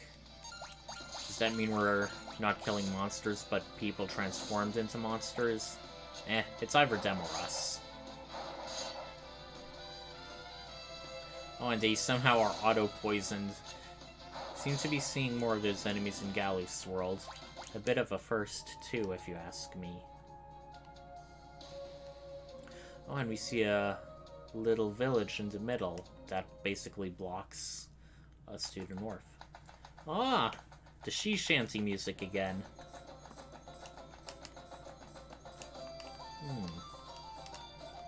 Sheeps, but I don't see a pasture-like enclosure. Stuff is locked around. What's going on here? Well, this is the only... Seems like Galuf knows somebody here. Well?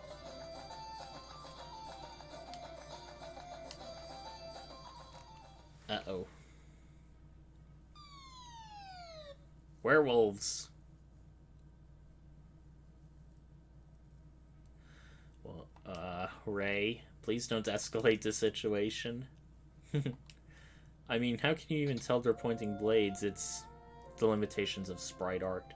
Ah, Kelger. He's one of the 4 Dawn Warriors. Ah, part of Galuf's original party. Wait, they had a werewolf party member? Ah. I almost wish they kind of made a Final Fantasy V prequel where you're playing as Galuf and the Dawn Warriors, but this Final Fantasy just didn't do well in comparison to 6 and 7, which were just gigantically popular. Uh-oh.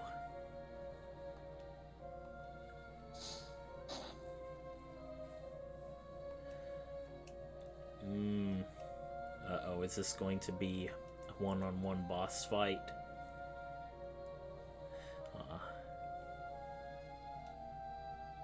Jesus. Ray, you're acting like you're spoiling for a fight.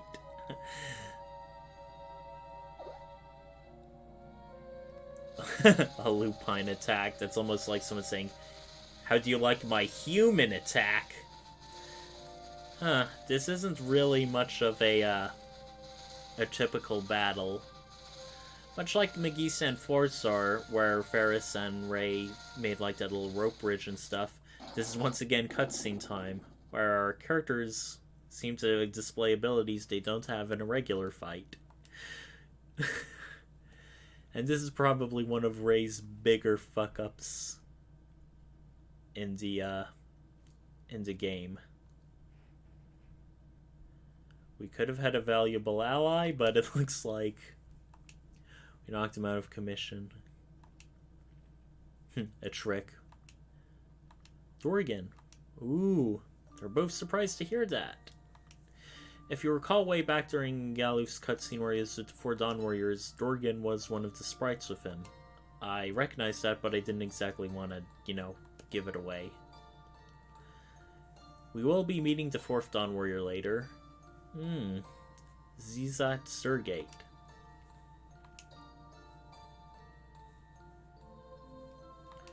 Ah, so your dad is from Galuf's world.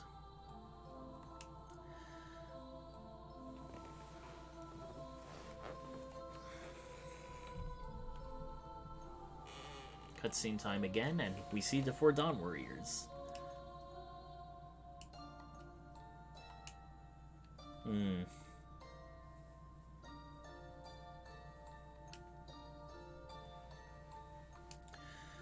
Oh boy, that is quite a conundrum.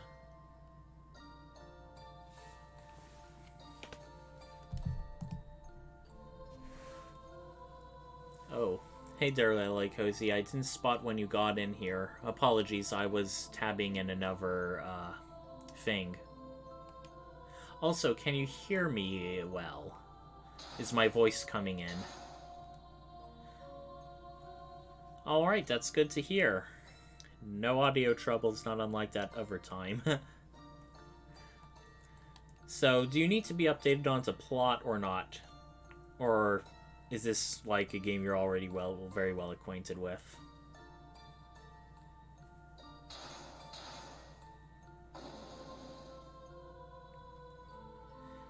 Thanks, no worries. Looks like we also have a mysterious furred viewer. No need to introduce yourself, just watching is fine too.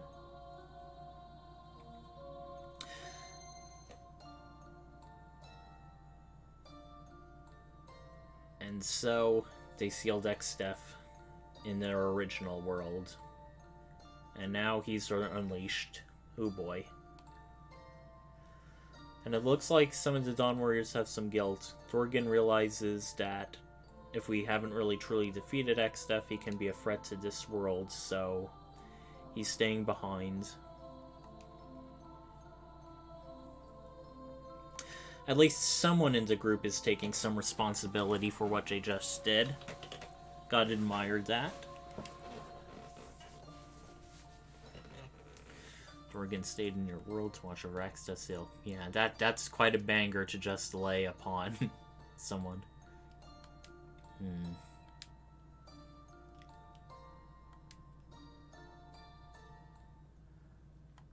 Alright. Pretty simple request.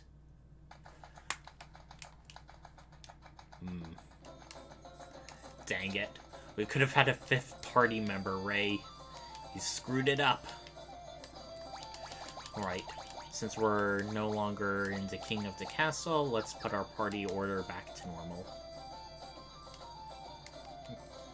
And now, since you know this town's secret, everyone's back outside. It's a werewolf town. We're learning a bit more. Ow. They seem to be suffering from war, too. Oh, and it looks like they learned about that werewolf that was with the fire crystal. Looks like werewolves in this game all come from Galuf's world. Strange voice. Frog. A frog! Ah, there's a human here. Huh. Oh, and he gives us... If we capture as a Beastmaster the Cornigo enemy, he'll give us Cornigo's Gourd. Cornigo's Gourd is a unique piece of equipment. Let me quickly look it up what it does. It is an accessory.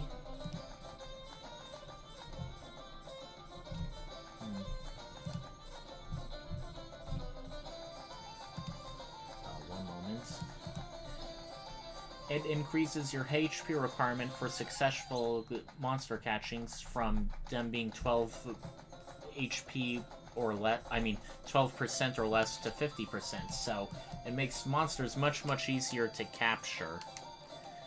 And now we have our shop. Just magic, nothing really for us. May as well check out the weapons and armor. Very interesting looking item. Do we want it? Not exactly right now. This is also the other place in the game where you can buy scrolls for your ninja, where the other place, I think, was the town of Lex.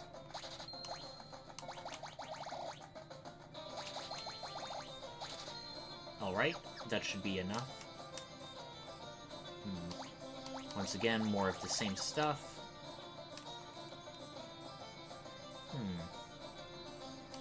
Defense plus 6. Defense plus 11, strength plus 3. Okay. The Angel Robe gives us a bunch of good stuff, so I don't exactly want to sacrifice it. Defense, strength. Defense 4, okay, it increases our magic, something that isn't going to be as useful for our,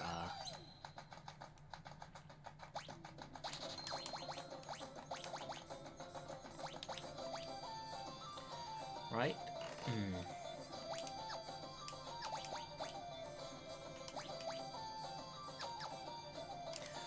I'd buy a shuriken, but we're a bit short. Is there anything we have that we can sell?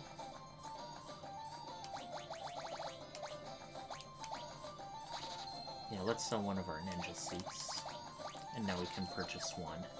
We'll save that shuriken for a rainy day. Basically, unlike the scrolls, a single target and deals physical damage, but it deals an awful lot, so it's sort of worth it.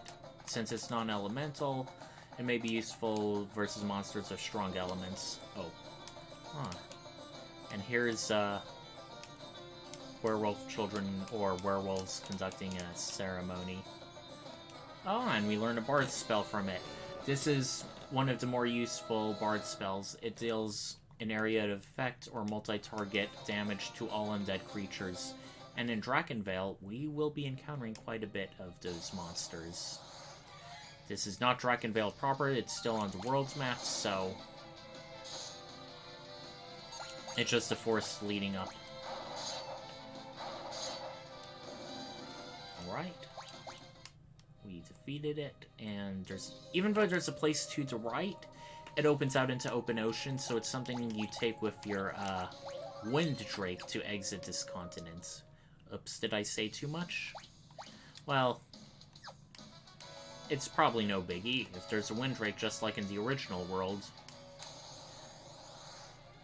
we can ride it. Okay, the enemies here are overall very easy, but there are going to be 2 exceptions. Ooh, that's an awful lot of Gil. I like seeing that. Okay, one of the stronger enemies is encountered exclusively in here. Zombie dragons. They are exactly what they sound like. Dragons that are zombies. They are undead. You can kill them with Phoenix Downs, but since Phoenix Downs are pretty expensive, we're gonna save it. Instead, if I recall, it's probably weak to fire, being like undead, so... Okay, that enemy has a very high evasion rate. But fortunately, once you do hit it, it's almost guaranteed to die. Okay, uh-oh.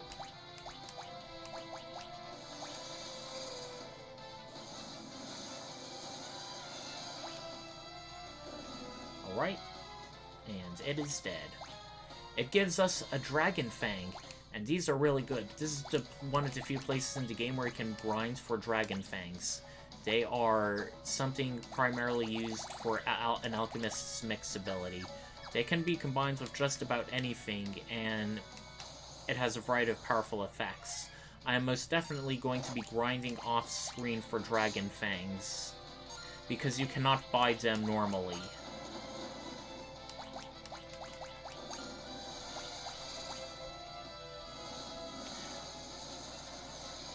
Dark matter is the other thing that you can't buy normally, but is used for a variety of alchemical stuff. Alright, and it's dead. And they also give out free ability points, so it's also a good place to do some ability grinding. Alright. Only one way to go.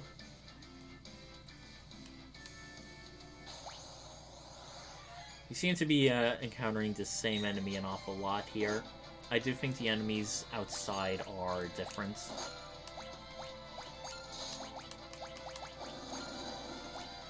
The good news is our multi-target fire attacks seem to be doing the job just fine.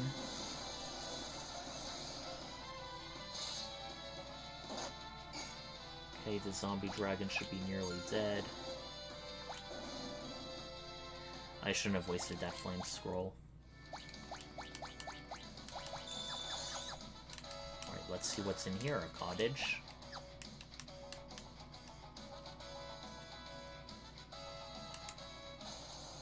And we're crossing a bridge. We're now fighting bone dragons, another undead dragon type. I do like how the random encounters here are sort of being more friendly. They were talking about how Drakenvale seems to be a place where the last known Windrakes were, and a lot of them died off, and then you find all these undead dragon encounters.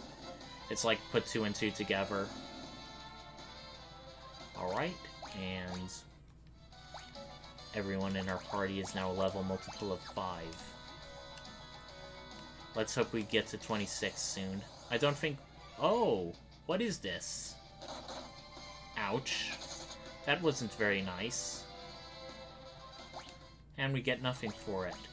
Well, this is sort of like a side quest. That's not the last time we'll be encountering this monster.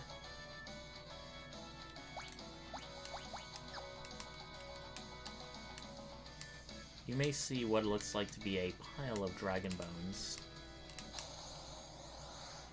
Okay, it's the creature again. Okay. Now if it gave us some ability points, I probably wouldn't mind, but ooh! Bone Mail. It basically prevents most status elements, but it does come with a bit of a downside. Bone Mail makes you undead, meaning you cannot... anything that would normally heal you hurts you instead, but man, it increases your defense score by like a lot. So the real question is, who needs it the most? 17, 12, 25, 15. It's a heavier armor, so it cannot be equipped by the summoner. I do kind of, I already have sort of a decent defense. 16, 17, 6... Okay. Let's do Bone Mail for Ferris. Let's hope I don't regret this decision. Oh, and now we see what it is for real. Uh-oh. It seems to be being menaced by these creatures.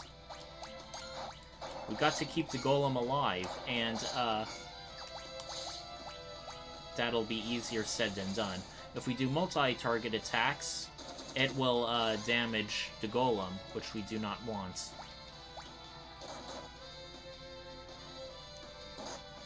Fortunately, we have multiple shots at doing this. Hey, we're trying our best. Oh no. That's the first time I've seen that happen.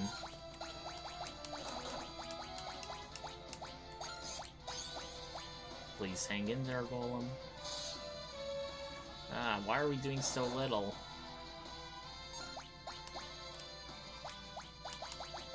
Hey, I'm trying.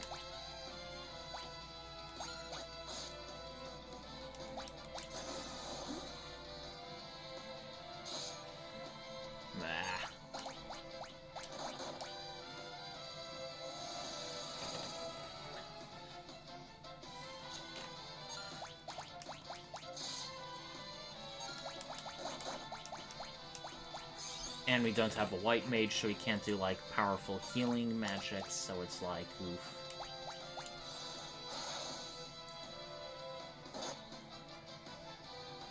Hold on while I look up these, monster stats. Because Golem, if we save it, gives us something which is going to be really, really useful, particularly for a summoner. Okay, it is weak to fire and healing. Zombie Dragon is also weak to fire and healing.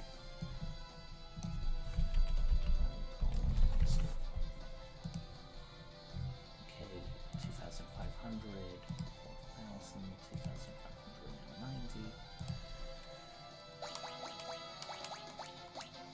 2,590. Okay, I think otherwise this battle will take too long. We gotta... Okay.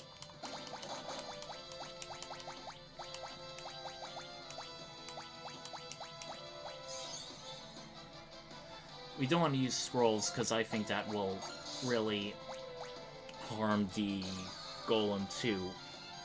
Okay? Jitterbug is not.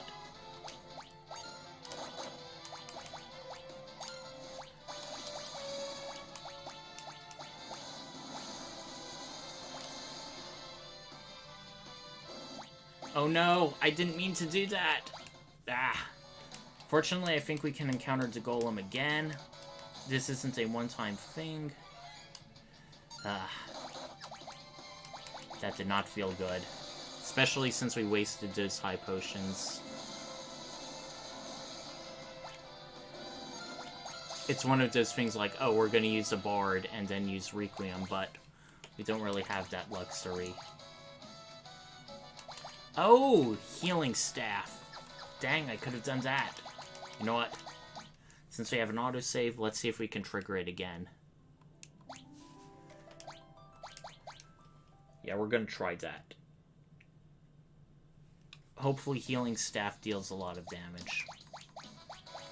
Because even though it says attack 2, it's infused with the power of healing, so let's try and boost our magic up if we can. Drink. Mix. Actually I think mix would be useful against this battle. Let's see the mix list.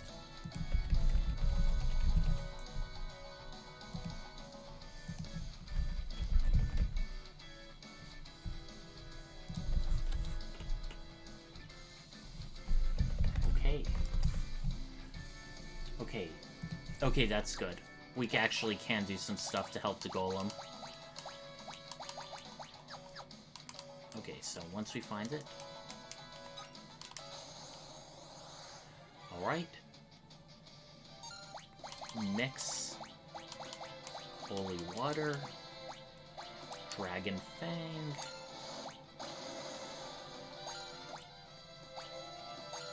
Ooh, that's a good amount.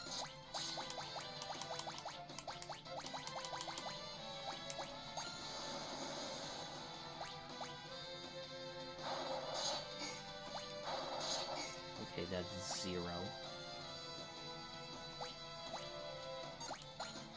And let's attack with our healing staff.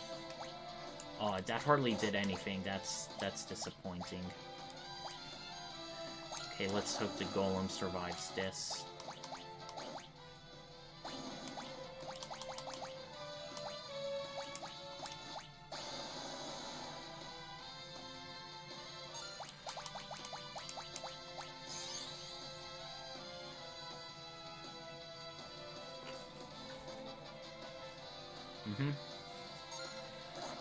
We're getting there. Okay, doubling maximum HP. We are now...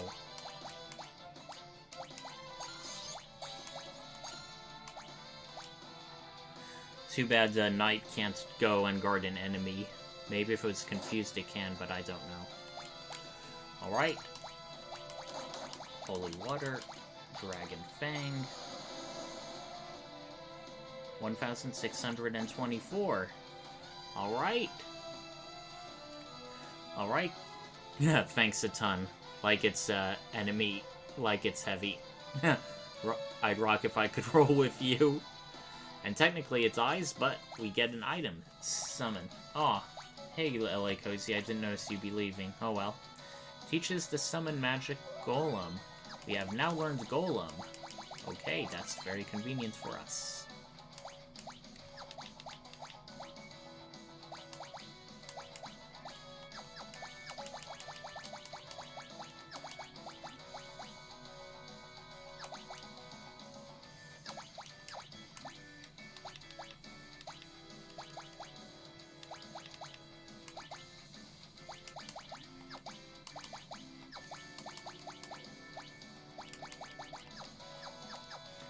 Alright, so Golem's useful feature is, unlike the other summons we've been getting, it is not primarily offensive. And what that means is, when you summon it, I can just show you as an example. When you summon Golem, it protects allies from physical damage under a certain limit, meaning it will absorb attack for us at no cost, but it can only absorb a certain amount of attacks, and not if they're too powerful. Actually, it can't. See? It looks like you're getting hurt, but you're really not. You're just... Okay, forgot. Healing staff on.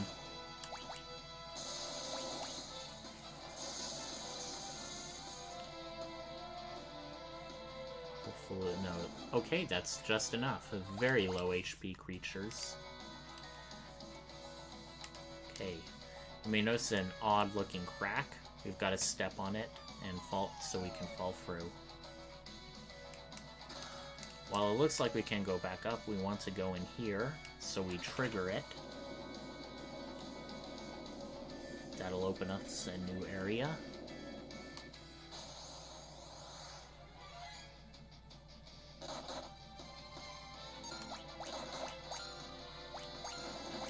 Alright, so the Golem is one of the useful things you can use when fighting the Gill Turtle, because the Gill Turtle has only physical attacks. So put 2 and 2 together.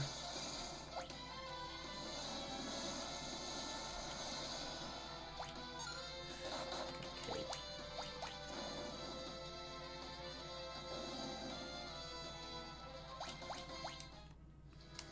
Alright, can't say no to more Dragon Fangs.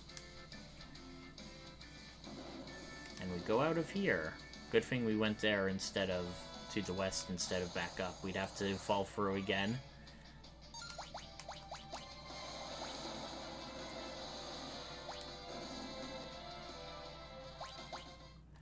These drippies do not give us tents, unlike the ones in the island. Ah, and you may notice there's 2 routes we can go. Let's find out which of them will be the better route.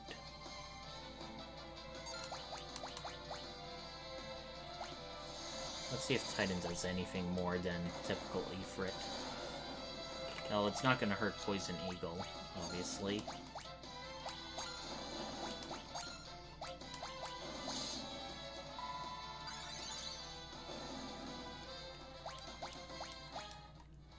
On the plus side, with the healing staff, we have a good healer without necessarily being White Mage. Success rate of manipulating enemies to Hypno Crown is basically suitable for the Beastmaster, but otherwise it does a pretty good magical thing. A Fierce Katana that's strength and fluid magic. Unfortunately, it's Samurai only. So who do we want to equip this on?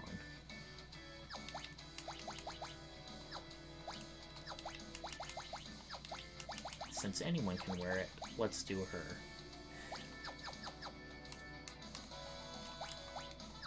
We have all but 1 chest remaining.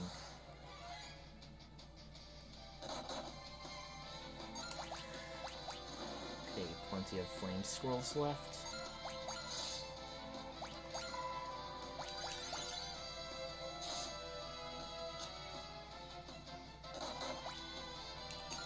Let's see if we can finish it off with normal attacks. Hopefully, it shouldn't have that much hit points. Wow! Our summoner physically killed it. That's, I think, a first, or if not a first, then a rarity.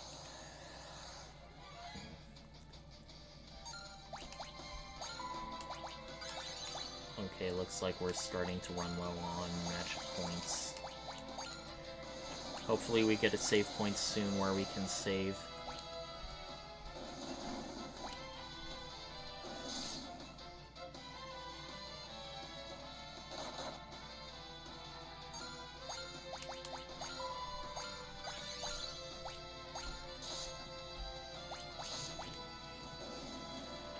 Okay, Galuf has 1,000 hit points. First person with quadruple digits in the party. Alright, I think that's everyone. Okay, speak of the devil, a save points. Let's use a cottage to get everyone at 100%. I smell a boss battle coming up. Okay, let's save.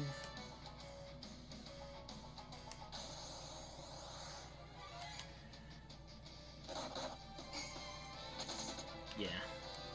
If we're 100%, let's not just waste our time on battles. So, there's only one way to go, and that's south. Uh-oh, a back attack that'll most likely decrease our chances of getting out of here normally. Ah.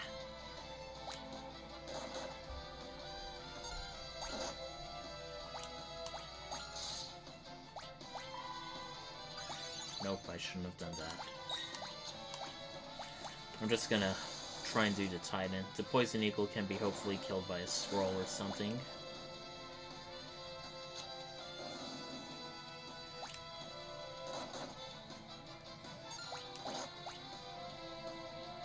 Okay, half our party is paralyzed, not a good sign.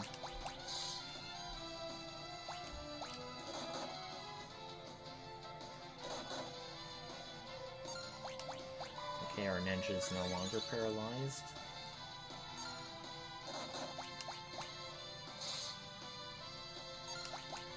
Finish him off with a scroll, please.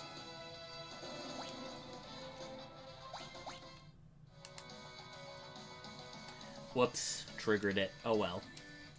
Ah, Dragon Glass. Oh god. Of course the ones in Galuf's world have to be extra dangerous. What's up with this? The crap was dead indeed. Yep. When your primary food source is guarded by a dangerous boss, that can be it. So we have a dragon pod and 3 dragon flowers. The dragon pod can't really do much. it's more the dragon flowers that you have to worry about.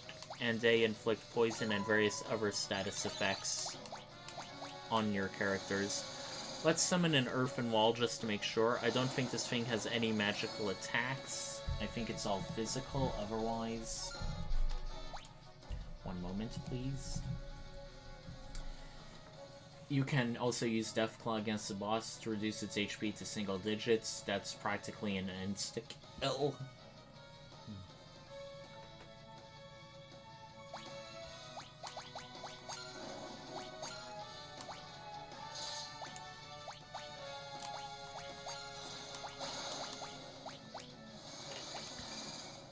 It has no weaknesses, but it does resist a bunch of status effects. It does heal a bit, but hardly anything that we can't keep up with.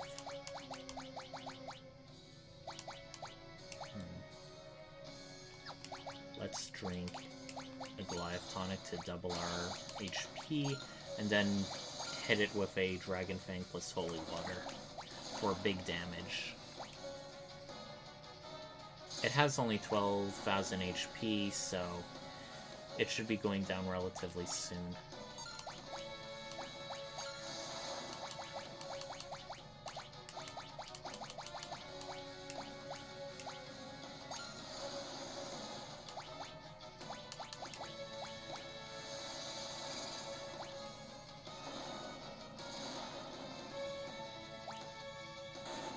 And there it goes.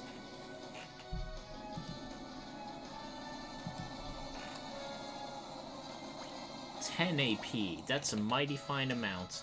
And an elixir to top things off is pretty nice too. Alright. And we got Dragon Grass.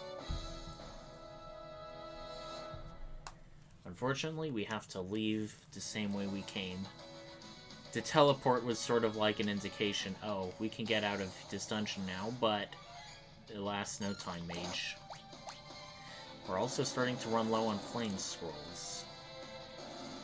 Okay, wow! That one-shotted them all. Feeling really good now. Our party is getting pretty powerful.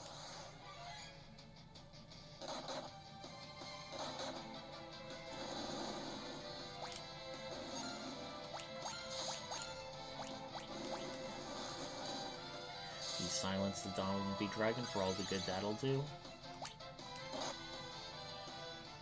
Ouch.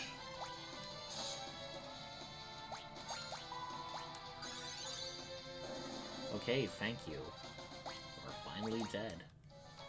On the plus side, we have now a shitload of Gil, which we're definitely going to be using to rebuy a bunch of scrolls. You know what? Maybe some scrolls and maybe a shuriken too.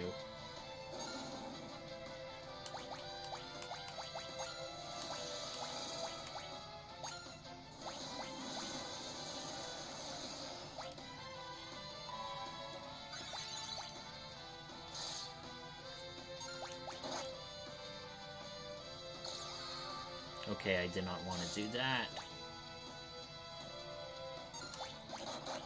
May as well. It's not like I can't buy a shitload back in Quelb. I think that's worth it for a Dragon Fang or 2, or 3, or 4.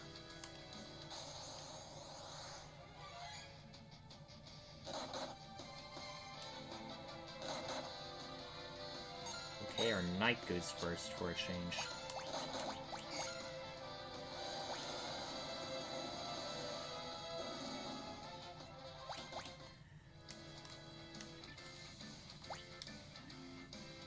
Right. All of us are getting pretty high in job levels. I think it won't be long until we max one person out at least. Okay, here's our final flame scroll. Let's make it count.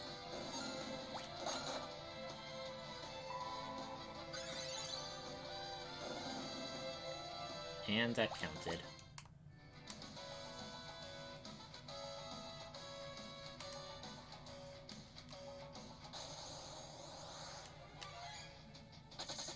Yeah, I'm starting to get tired of these battles, as useful as they are for grinding purposes. If it's a dragon, I'll probably stick around, but otherwise, no.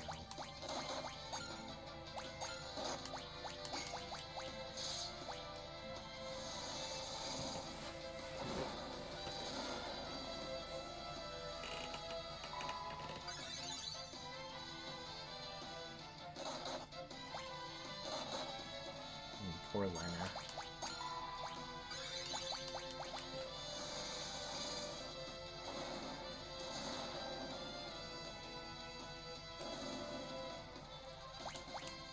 Okay, finally someone isn't a level multiple of 5. I'm happy about that. Soon the rest of the party should follow up shortly. Okay, it's just Drippy. Physical attack should be enough. Oh god, I forgot, he's undead. That means he cannot be healed even by Phoenix Down. Hi.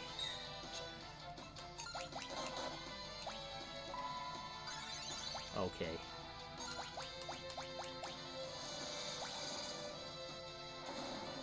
However, out of battle, a person wearing bone mail can be healed normally.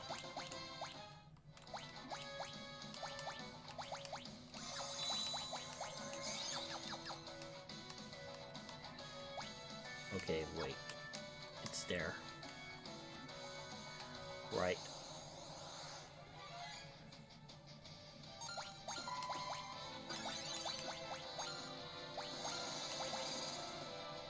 I wonder if a lightning swirl would do a fair amount of damage even if it's not its weakness. Well, only one way to find out. Okay, that's actually a decent amount.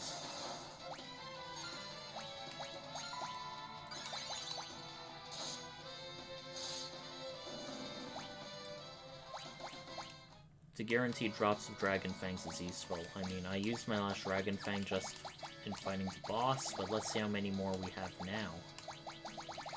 If we can find it, please. Okay, 6 Dragon Fangs. Nice.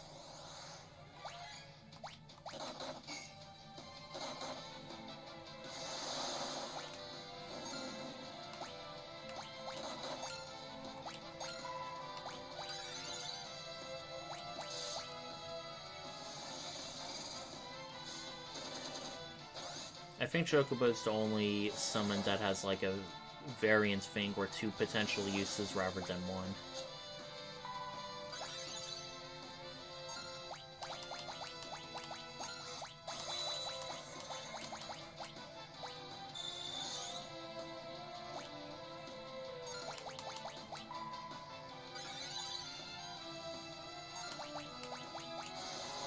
Okay, seems like we got an awful lot of free turns in there.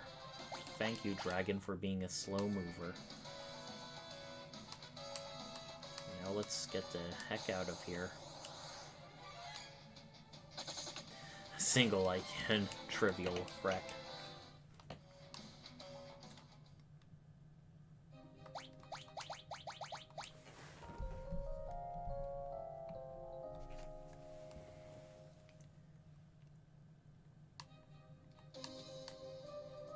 To head south. We are back in the village of Quelb. Let's see if we can share the good news with Kelger.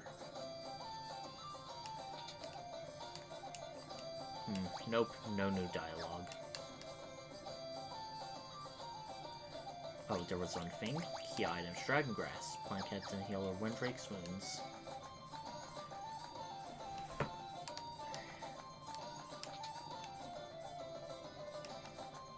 Time to restock and resupply.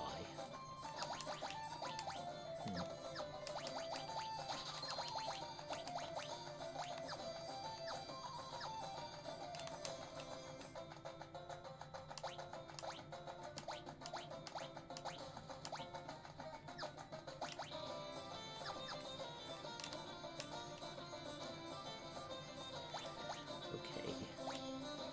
Let's buy one for Ferris. Cast Bio before breaking. It is a lot more powerful, but also a bit more...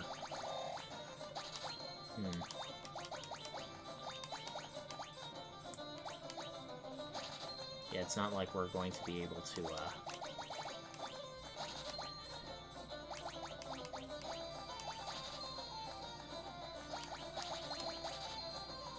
Alright, that's a decent amount.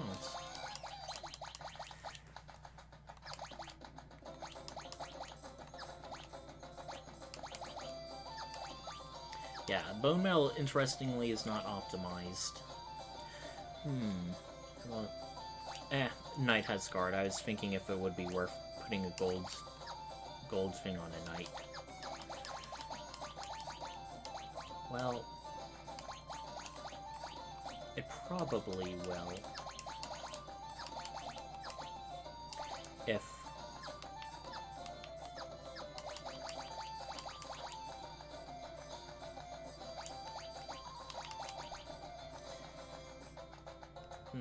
you know what? Let's do it. That way when he can guard and cover...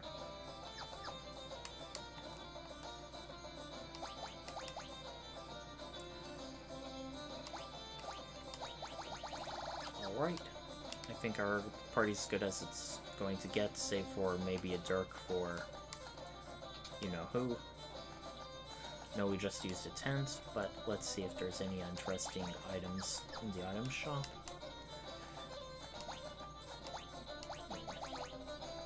Alas, no.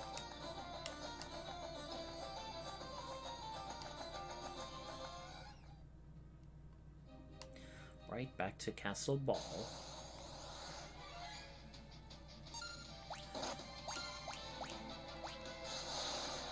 Ew.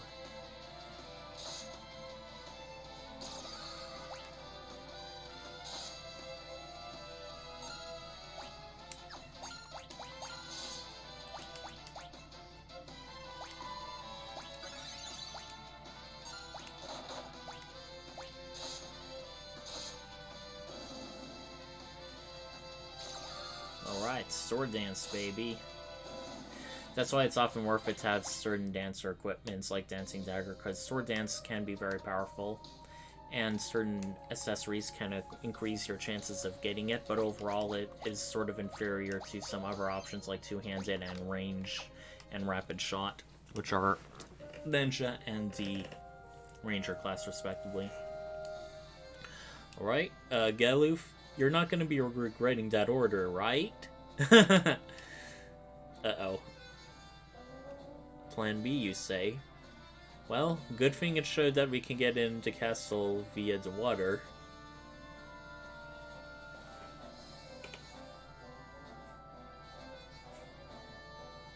Alright. Now jump. Why are you hesitating, Ray? This isn't really, like, that high of a height. I know you say you're afraid of heights, but just look at this. Just look at this. It's like a short 6 flights of stairs up. That's nothing. That's nothing. Wee, let's go.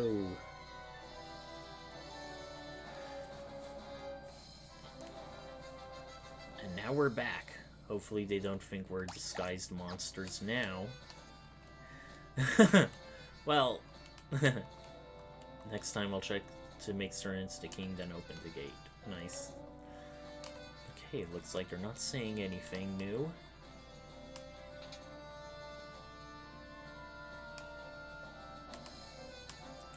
Before going up, let's save. I do plan on continuing, however, I do need to take a brief break for the bathroom. In the meanwhile, we are just a little over 2 hours, hoping to go at least another hour. See you all later, soon.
Hello everyone, I am back. To continue. Now without further ado, we've got a Windrake to save.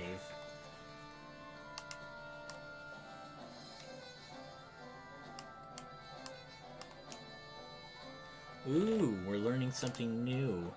Zizat is also a king, one of the other 4 Dawn Warriors, who is deciding to try and attack Exdeath himself. Lost his memory. The weapons armor he took were destroyed as well. Ah, that's an explanation for his, like, beginning level when we meet him.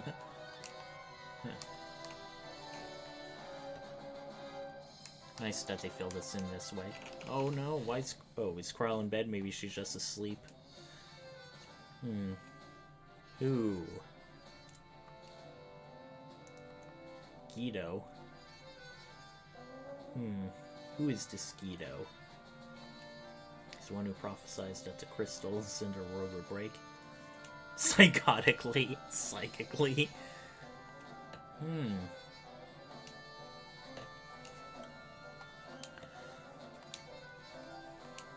Oh, Kryle's happy to hear that.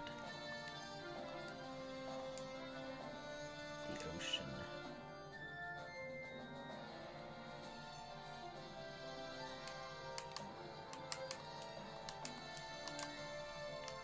Let's see what the rest of them have to say.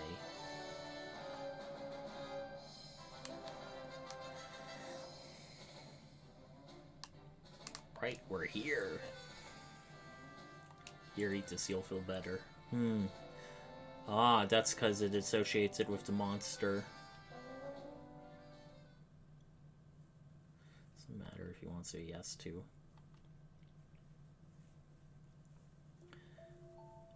Well, looks like Lena once again is going to poison herself with dragon grass in order to help heal a Windrake.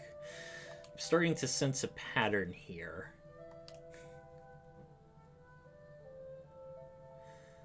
On the plus side, we have, antidotes, potions, phoenix downs, so this isn't really that big of a risk for Lena. It kind of gets funny when you, consider the implications of the world the game's set in. It's like, oh, what are you doing? And it's like, oh, don't worry about this, we can.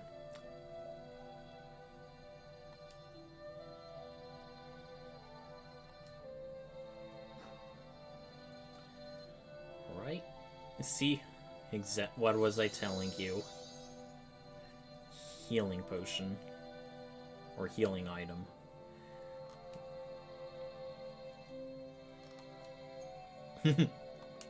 Ridiculously dangerous.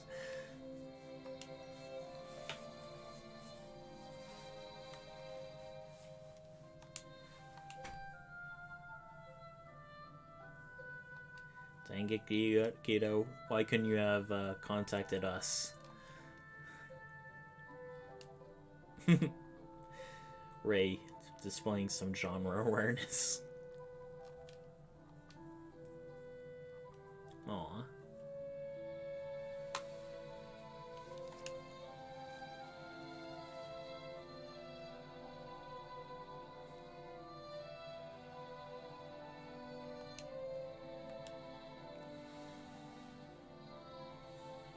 And now for our next place.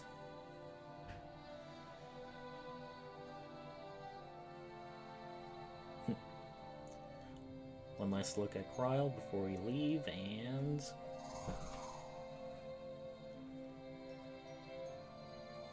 we're off. Like the Moogle, she waves by as we fly.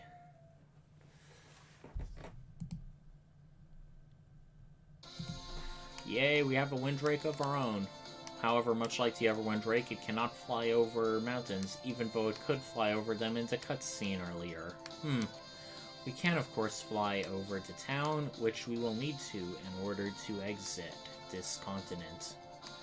So, while we could fly east, let's keep heading north, and just conveniently located here is an island with a cave.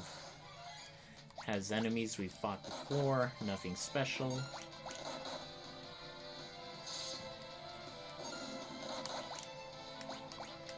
Okay.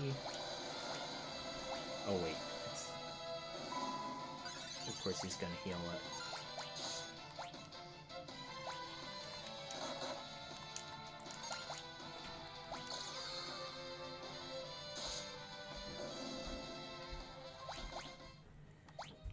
Alright. Oh yeah, I wanted to sort items, so the new scrolls we purchased will all be located. Just a hop, skip, and a jump away from Castle Ball and Quelb. Uh-oh.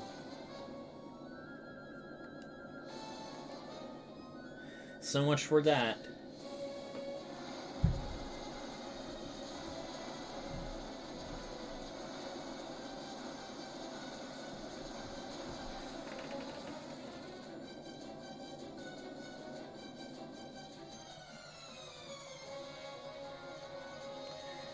Of course Exdeath was behind it.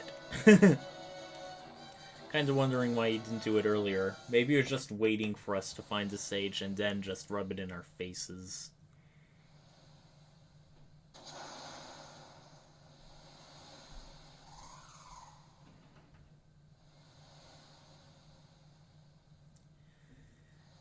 Alright, so, where to? Well, if you recall, that soldier was talking about, Zizat preparing a fleet to meet Exdeath. If we fly immediately west, we'll find another castle.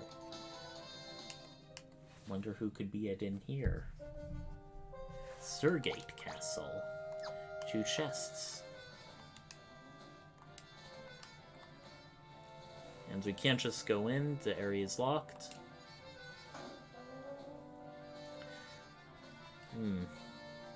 Good to know the Dawn Warriors, even though their heads of state, still have good terms.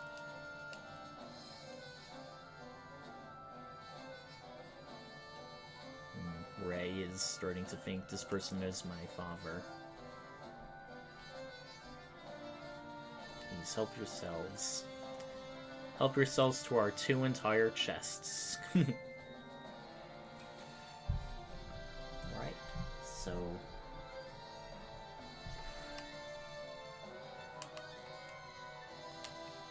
let's explore a bit.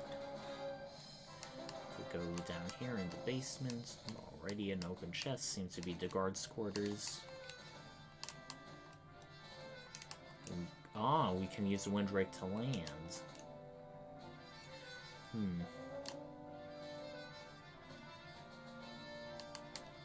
Now we are at the shops. Ooh, Shikti Jill, that's a bit expensive.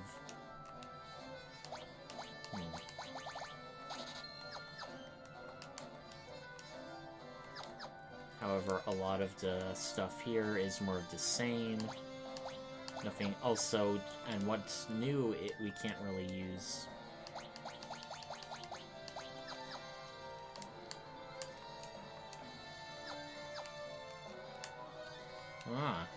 New looking shopkeep. Old woman instead of an old man. I wonder what that foretells.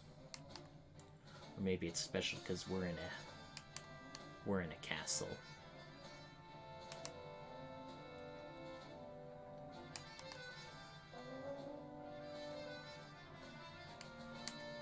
Oh, hold on. Wrong area. We want to go up here first. If we examine the book, we are going to learn a new song, Swift Song, that hastes the party for a bard spell. It is interesting how some things like the Seminar and Bard they gain new abilities via just exploring the worlds and quests, while others gain abilities as you level up. Sort of a bit uneven in regards to jobs that way.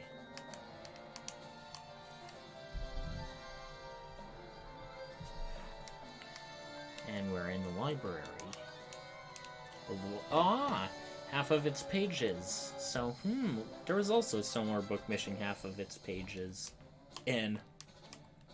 over in the Library of the Ancients in the original world. Oh, I definitely believe you. A sealed tome. And there's sealed, Castle of Sealed Weapons. I wonder if that's related. I literally don't know. Or I used to know, but I forgot. It's been a while since I played this game.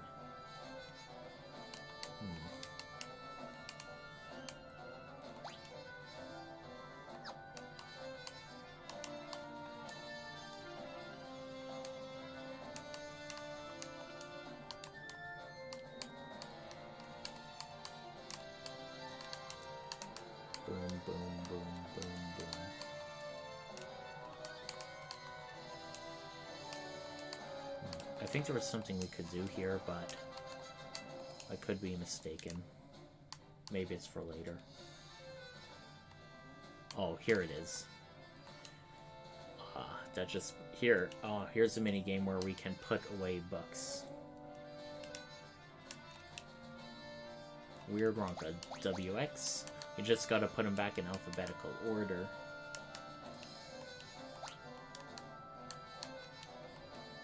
Register of Monsters. Ooh, could it teach us about monsters? Aw, it's not a key item even. Right? And she opens up a new place in the castle for us to go.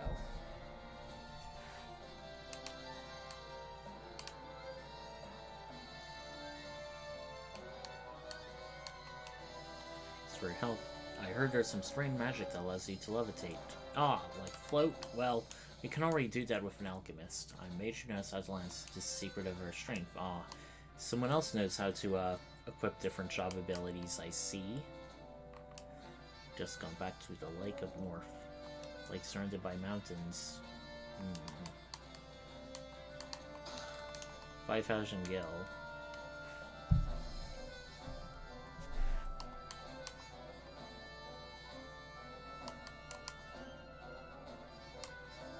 Well, I bet you can't guess what the other chest has. Float. It is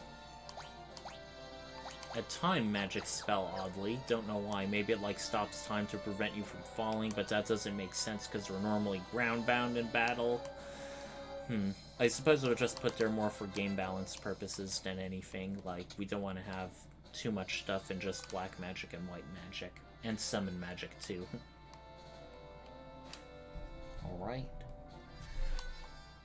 That's really all we can get in this castle for now, so let's go meet Exdeath's fleet.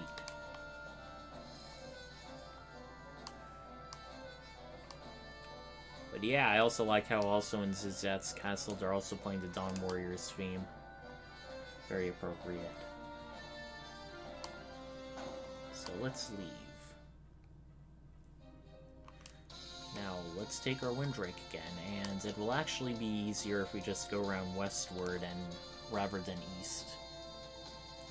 Actually, no, given the rate at which we're flying. Oh well. Yeah, I definitely took the long route around, I feel. Oh, and this is the place where we first got into Galuf's world. Hello there, free tents.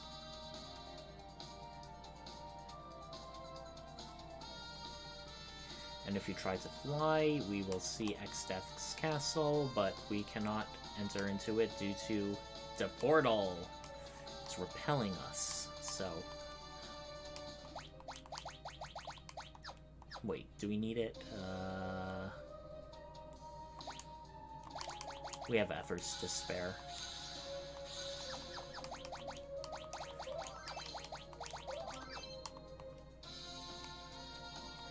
Now let's land.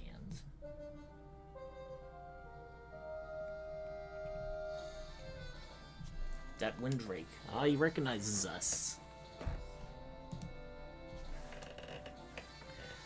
Or your weapons. They're friends. Yeah, that's a otherwise understandable first reaction when you see a dragon flying at you. But then again, it isn't Galuf. Oh, now we've met the final Dawn Warrior.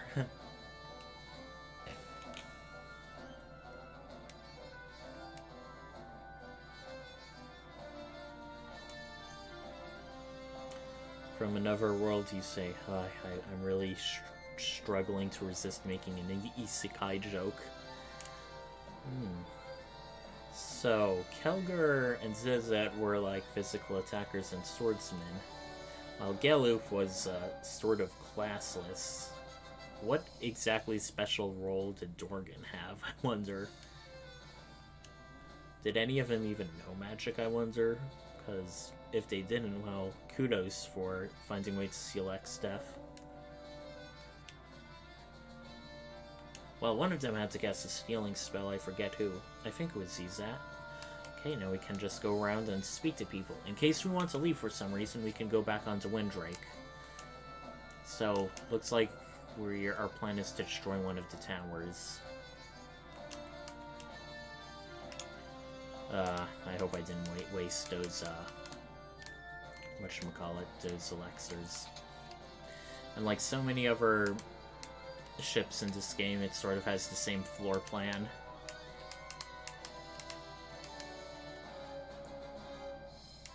Right. And once again, no chests or items to worry about here. Gazoon height. Please use the room to our right, so of course we're going to use the room to our left. I want to explore this area a bit. Actually, we'll be coming back here later. Digging a tunnel below the ocean floor, oof.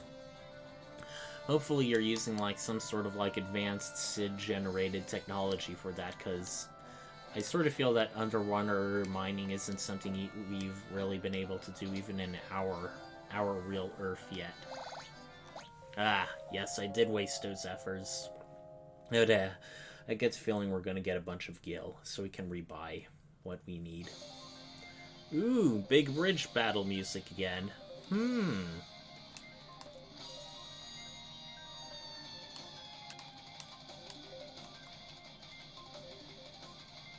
I smell something epic coming up. Okay, there it is. Sorry, I just lost track for a while. Fleet's just a decoy? Yeah, you said that already. Okay, are they saying anything new? Guess we gotta speak to Zizat. Gone to jump on us somehow. Uh-oh. And our Windrake's flying about. Not a good sign. Oh no, it's Gilgamesh again. Oof, they didn't even stand a chance. No, if you're gonna do a cinematic scene like this, you should have the party split up. But I guess they had sort of space limitations when they did it in the original SNES. They're fighting on an entirely different ship. Okay, let's get them. All these enemies are the same gobbledygooks. They're basically like monsters. Goblin-like monsters. They shouldn't be that tough. Yeah. Even though they like one-hit killed the soldiers, we're like easily fighting them. Okay, they're not up there. One is down here. Oops, I didn't mean to do that. I also didn't mean to do that, but they're dead. Ooh, look at that two-handed attack.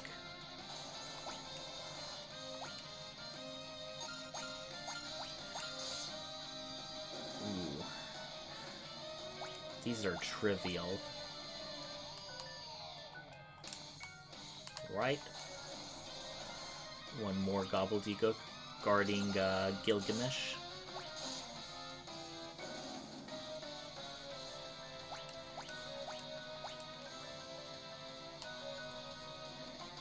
Once again, since we cleared them all, another cutscene time. Well, Zizat can also cast spells, and he's a swordsman. Pretty nifty. Ouch. As much as we'd like to help him, we have a bit of problems on our own.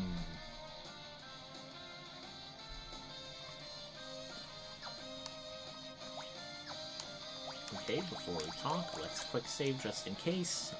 Blue skies and the rolling sea. It's days like this that get you high on life, but you, sirs, are harshing my buzz. Who do you think you are? Right. This is our third Gilgamesh battle, and like many others, he is a boss.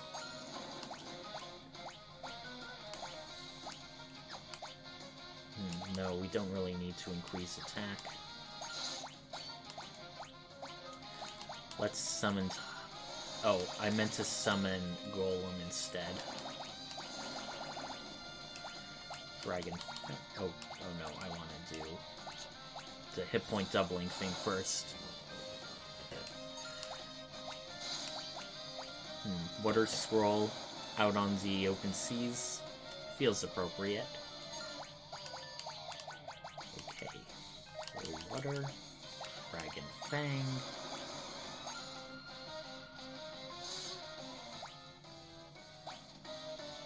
He will eventually summon a companion, Enkidu. Ah, very Babylonian. We can...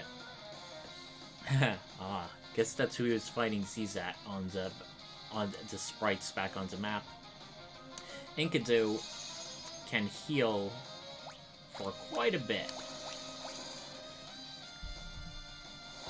And during this battle, we can steal a Genji glove from Gilgamesh if we were thieves, but otherwise we can't. You may be...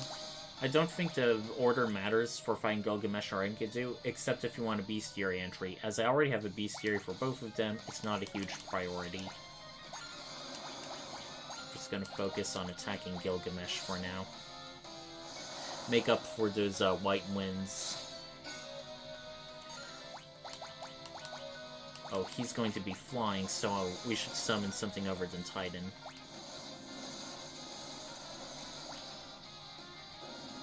Okay.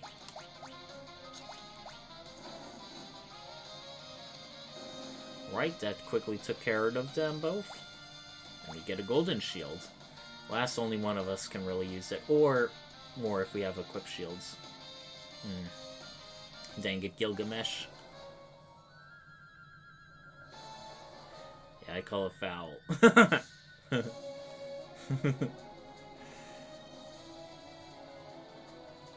What, can your characters not swim? I mean, oh, we can. Remember way back in the ship's graveyard? Come on.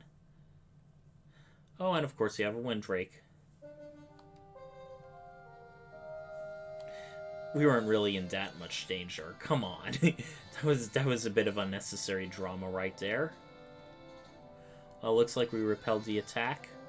And it looks like Zizat has a bit of a plan. See ya, Drakey.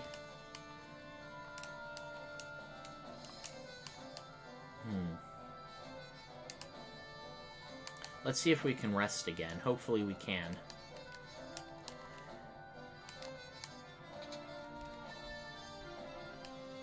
Yes, we can. That's good, because we're actually having a dungeon up.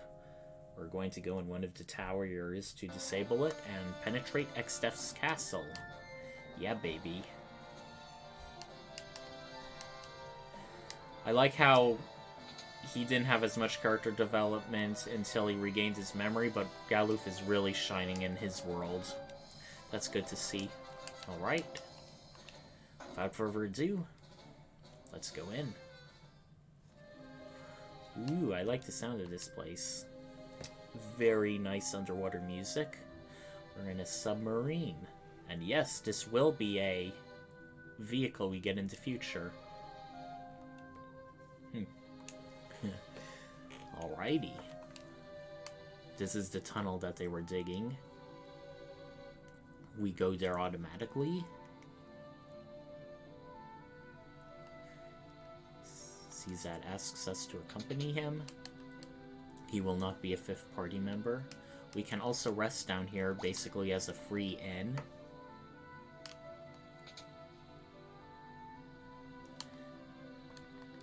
Get back. Yeah, I think he has explosives or something. Yep, just as I remembered. Now this barrier tower is a one-time dungeon. So we're going to make sure we get all 4 chests when we can. It's the barrier towel. All that's left is to take it out and the barrier will fall.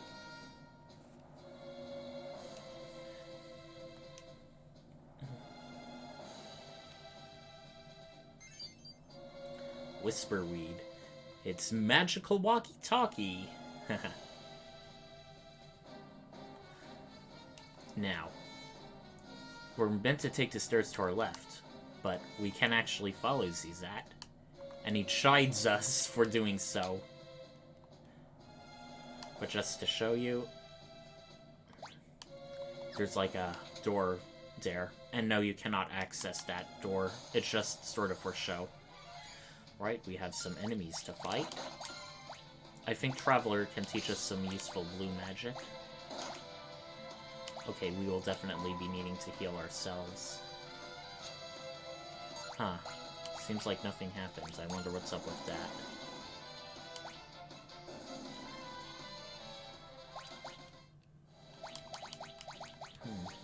Healing staff.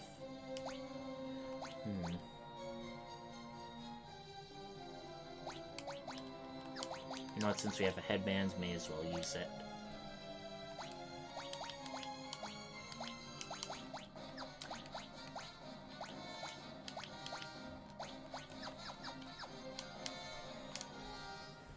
Right? Since it's a one-time dungeon, I'm going to be consulting my guide. Not that these things should be hard to miss. It's more the principle of the matter.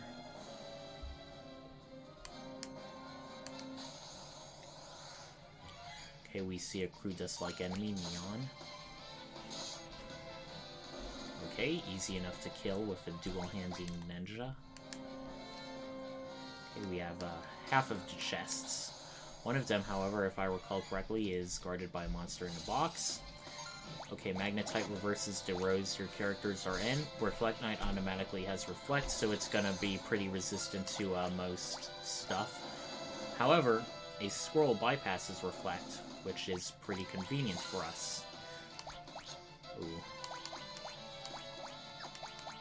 No, Traveler is midair, so we can't use Titan. Titan is really powerful, but it does have that peculiar weakness.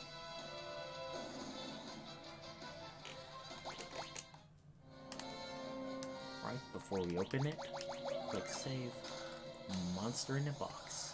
A red dragon. It is very powerful, but it is weak to ice. Ouch.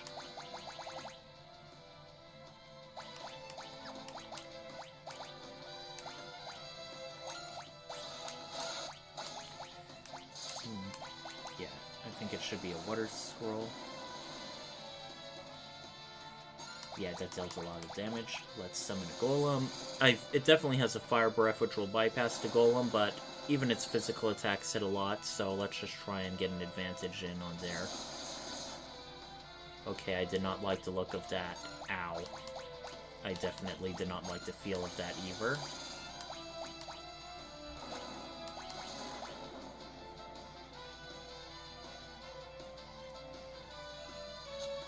Oh no, Galuf is the bone mail.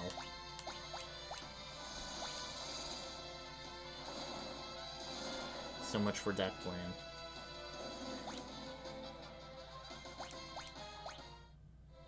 We get an elixir, and we also get a blood sword.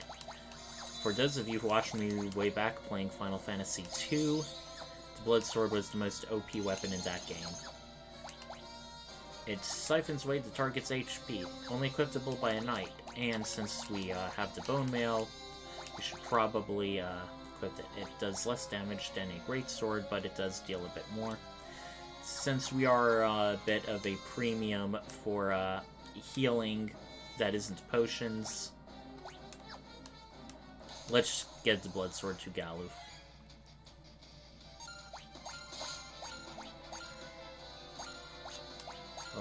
He's really missing.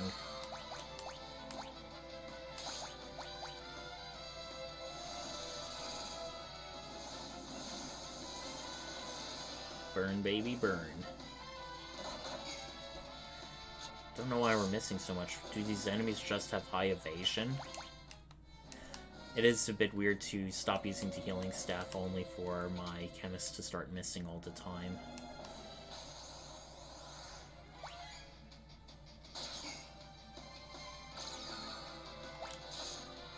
Okay, that was pretty useless, because Rui is now unconfused. Oh god. I didn't know it reflects a blood sword. That's weird. I thought it only did, like, actual spells.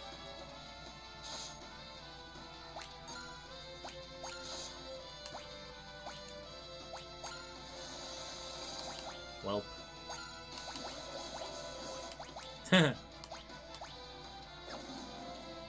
Alright, that was enough.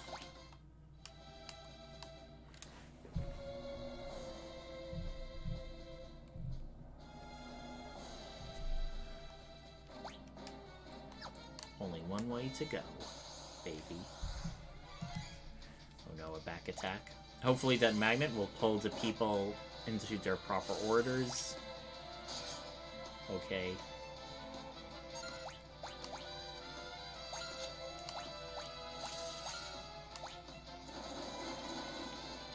This is not enough to kill him.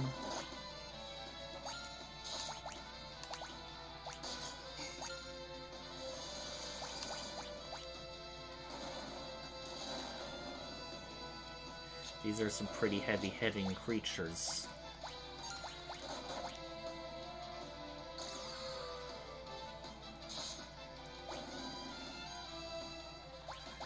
Alright, and Ray is nearly leveled up. Well, his job level, that is.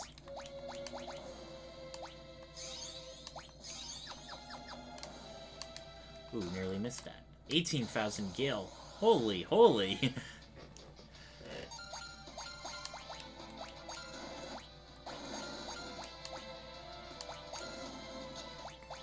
There is something. These enemies just have really high evasion.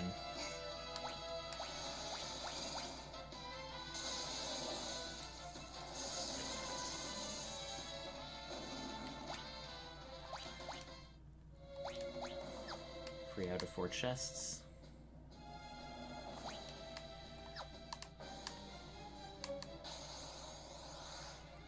A ziggurat, I guess. I forget what this entity's deal is, but just in case, I'm gonna assume it's physical and summon the golem.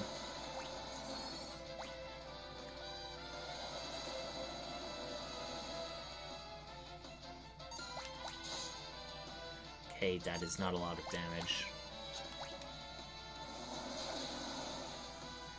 Ah, Hurricane. I recall a spell in Final Fantasy VI Tornado that I also think reduces targets to critical status. They're speaking like walkie-talkies, even though they just found out what it is. What is that? Whisperweed. Czat. Oh no, it's Czat, so he's probably used it a lot before. Since Galuf isn't hissing, is it the Whisperweed that is hissing, or is he making those sound effects? He hardly progressed at all! Meanwhile, we're like scaling the length of the tower. Oh yeah, it's hissing on for Czat now that he's like...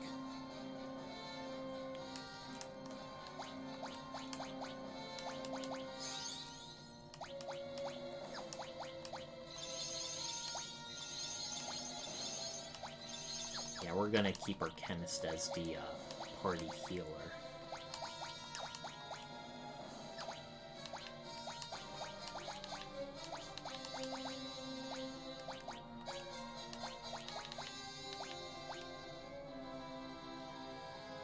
You know what?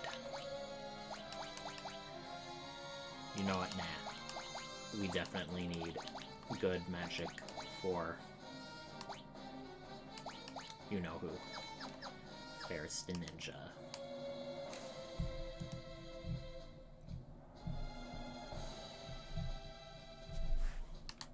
Okay, it's on the 10th floor will be our final chest. And now we're starting to fight other things. So magnets, gravity, reflect, seeing a lot of sort of time magic themes here.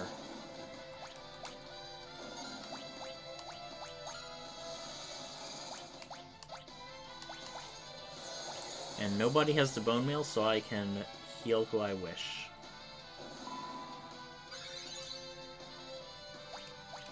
Let's hope we get off a jitterbug. Oh well. Killing the monster is sort of healing on its own. Nope. It's the left one.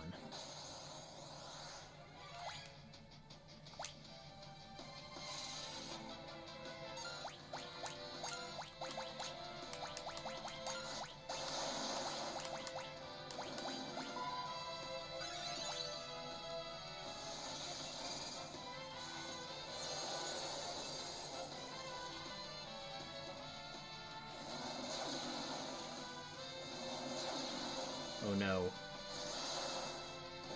Half our party's critical.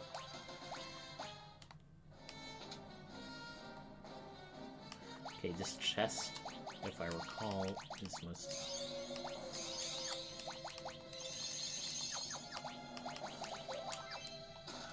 Yep, it has monsters. These are very tough creatures. Ah.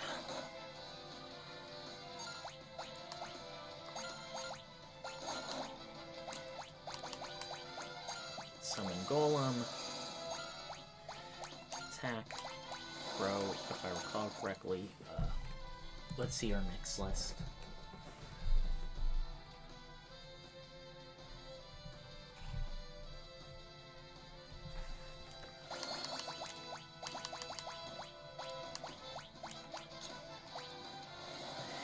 Yeah, it's a bit of waste, but I want to try and get high HP, plus that boosting tonic too. Good.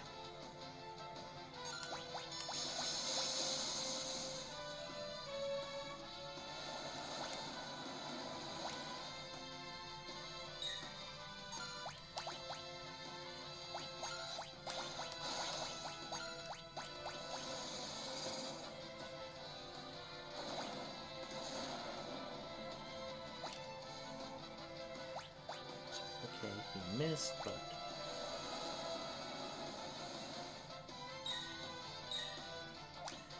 Okay, we are going to mix an antidote with a Dragon Fang and do that for some big damage. Or not. I guess it's resistant to poison.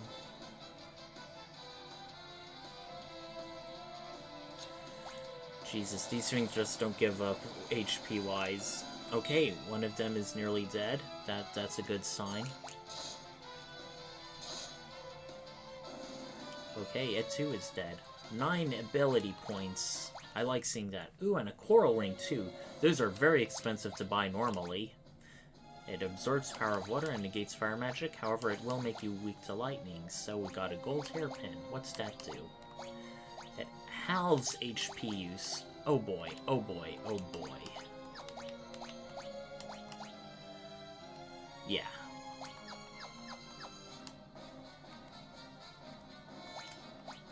Four out of 4 chests. Feeling confident. Ooh, even in the save point room, there are things. Oh, level Tricker, I think, can teach blue magic. I think level 2 old. That does old on everyone whose levels are multiple of 2, a very useful debuff. Some pretty powerful bosses are even weak to it, too, so it's very useful to get as a blue mage.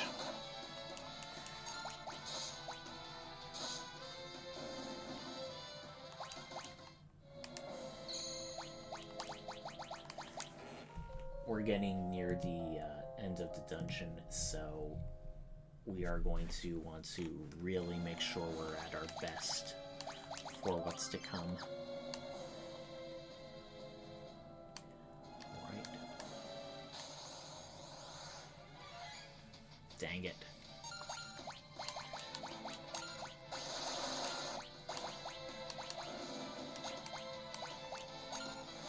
Man, we're gonna cast so many summons now.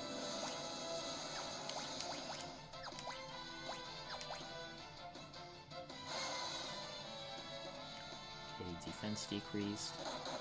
Nothing we can't deal with.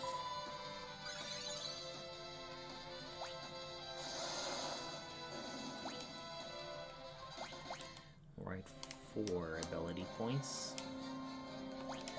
Okay, we have a very ominous looking tower. Just gotta find the way to destroy it. Now we're doing the over stuff. Now that we established communication walkie-talkie etiquette. What disease is that up to, I wonder? Oh, it looks like he shut off the shield around it. Nice. But of course, none of this can be so simple. For Exdeath's defenses also have a plan B, or rather C.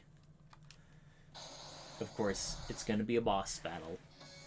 The Tomos. This is a recurring Final Fantasy boss/summonable. And this thing is, he can create a gravitational field through his portal, and he will continually to cast Comet, which deals a massive amount of damage as long as one party member is not dead. If someone gets pulled in, they are gone for the rest of the battle. So, since Atomos doesn't really do, since Atomos does not really do physical attacks, we're not going to waste time with Golem.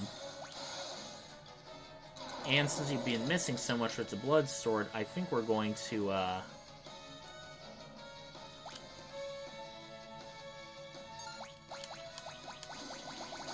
okay. Dragon Fang plus Holy Water. Hope he's not weak to Holy. Okay, good. That dealt damage. That dealt good damage. Unless I missed it. My eyes were a bit averted. Okay. What was it? Sleep Blade. Okay, finally we're actually hitting him much more. Okay.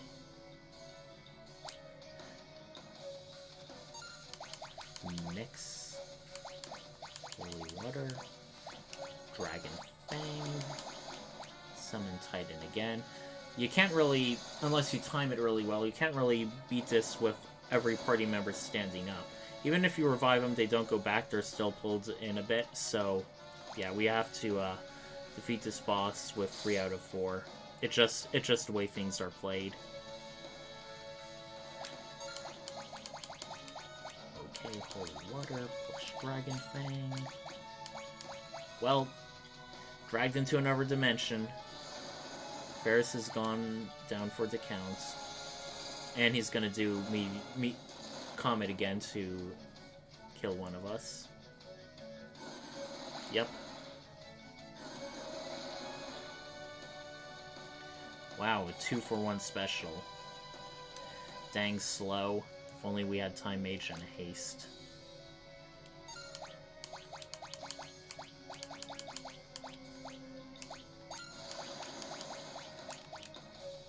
We're averaging about 3,000 HP, and he has 20,000 HP.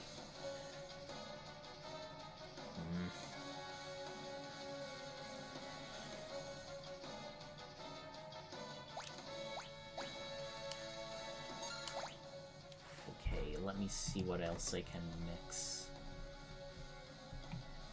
Fortunately, now that we're out of Dragon Fangs, there is really only, Maiden's Kiss and Turtle Shell. Do I want to do that since it drains HP?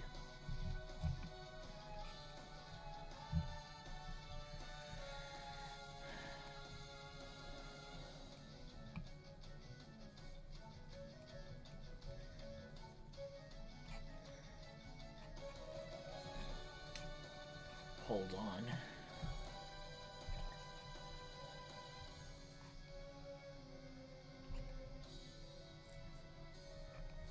Okay. Dark Matter plus Potion. Better than nothing. Devil's Juice.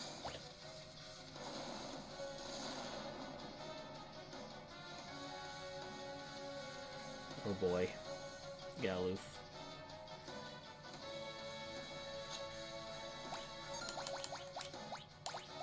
You know what? Since he's done... Ah, fuck.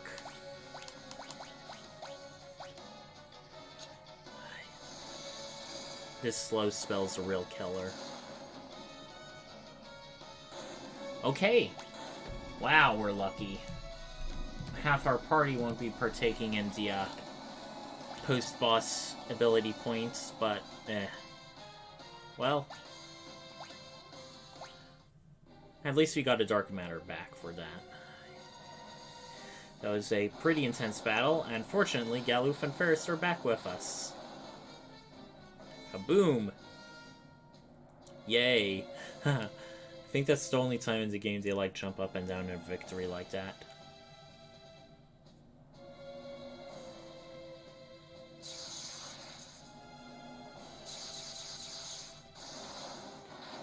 Uh-oh. Get out of there, Zizat. If only he had a teleport spell.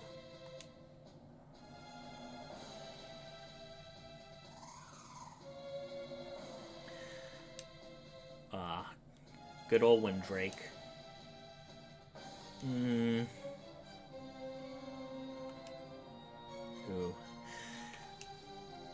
This is not an easy choice.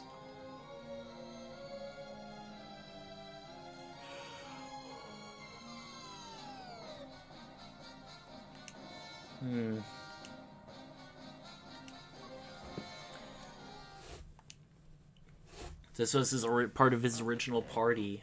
He's understandable that he doesn't want to leave him to die. Sad music.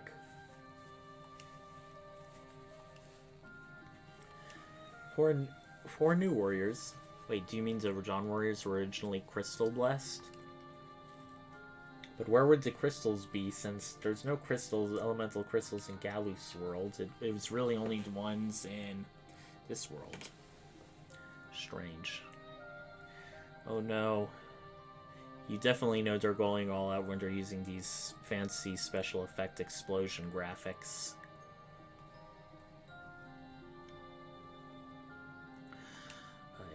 Sorry, Galuf, there's nothing we can do. We had to knock you out. Probably wasn't that hard, considering he was just 0 HP from Atamos. Sorry, that was a bad joke.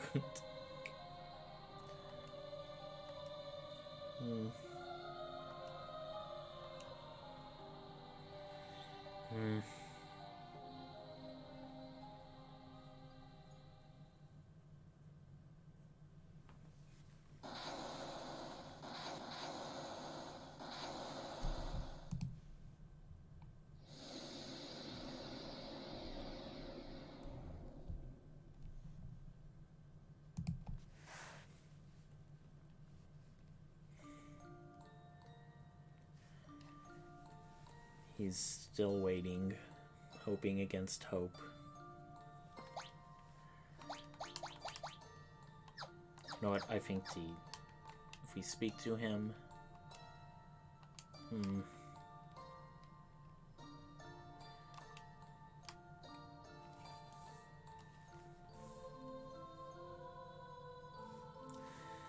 now we have a new whatchamacallit. A new vehicle.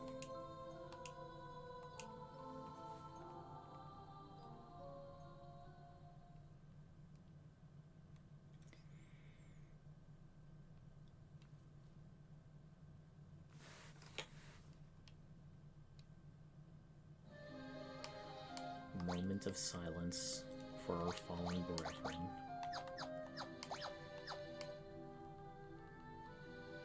We can hover. I don't know if there's any underwater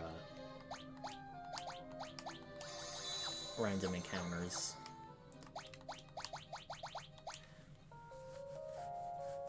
Now, since we have a sub, we have all sorts of places we can explore.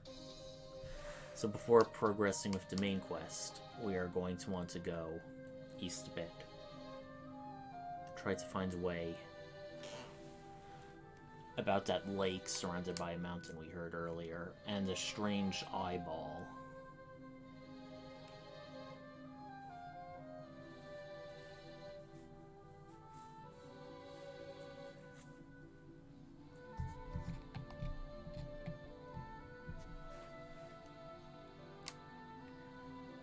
Oh yeah, it definitely doesn't seem like there's random encounters in the sub.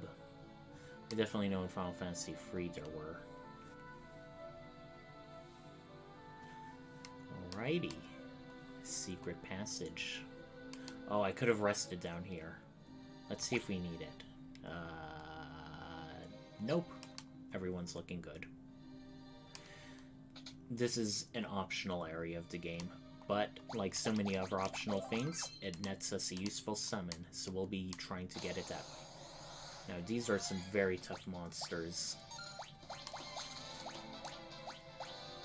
Let's see if we can take them out. They're also good for XP and AP grinding.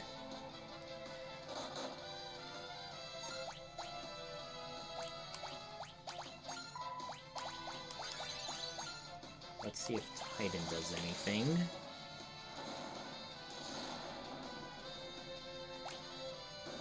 Okay, we took him out. 4 ability points and free level ups. Nice. The Druids have a stealable thing. Let me just quickly look it up, what they give you. You can steal angel rings from them. And angel rings make you immune to old and zombie. They also sell for a very pretty...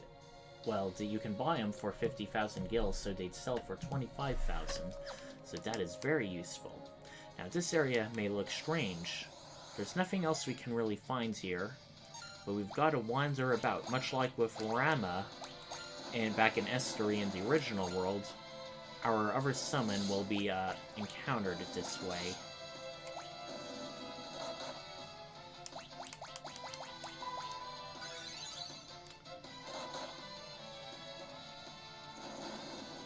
Oops, didn't mean to do that, but oh well. Scrolls are cheap. This is a chocobo forest. I see ya. This one's a female. We can't ride her.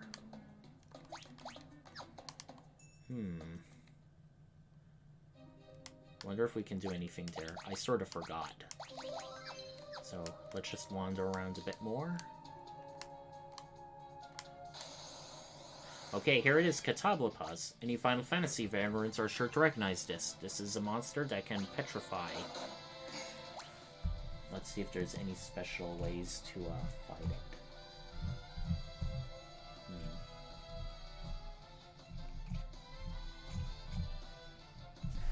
Okay. Fortunately, as far as pseudo-bosses go, it only has not much hit points. But it counters with Evil Eye, which stones our party.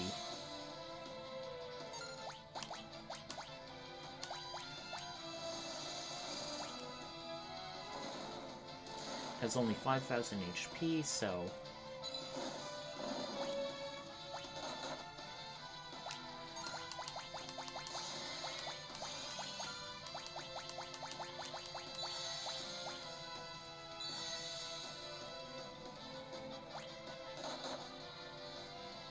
Fortunately, its regular attacks do not do any weird status effect stuff on us.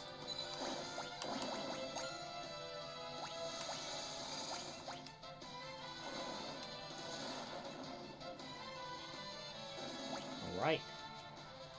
Defeated it, free ability points, but the real treasure is Catoblepas.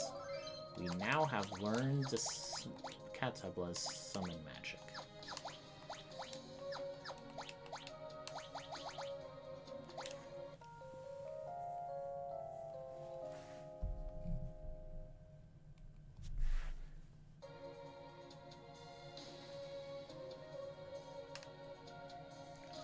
Without further ado, let's head back to our submarine.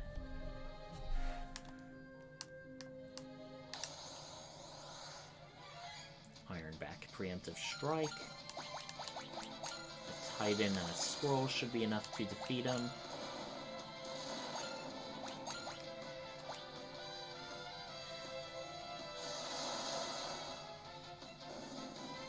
Yep.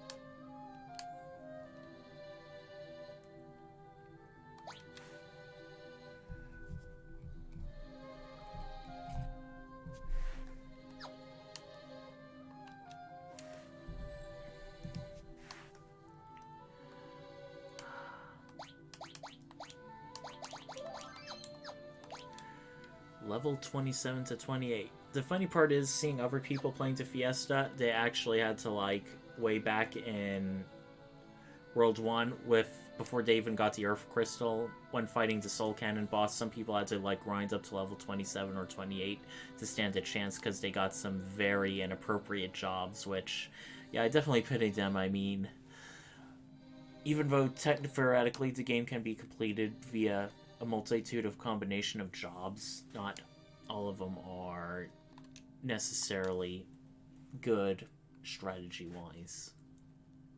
Okay, let's see. It should be close by. Guido's Cave, that is. Here it is.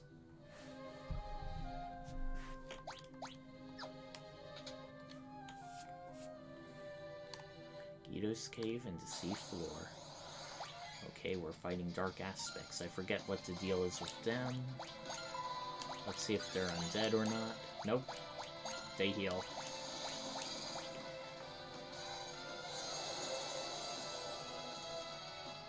Ooh, they hardly took any damage from that. Okay, they seem at least very weak to fire. So we'll keep that in mind.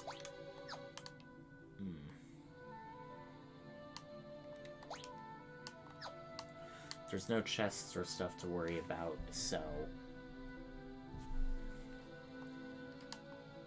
We have a room with 5 chests.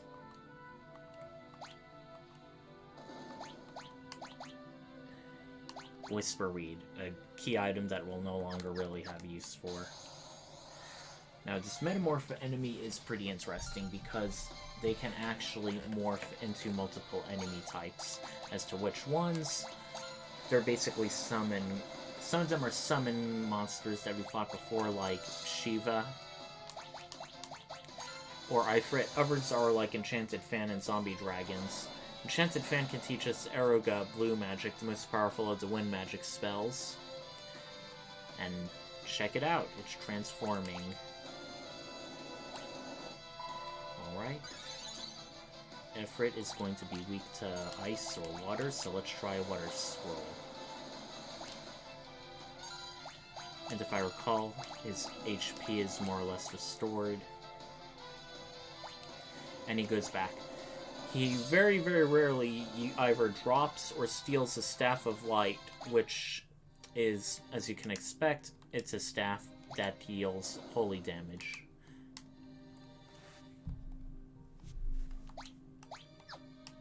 Okay.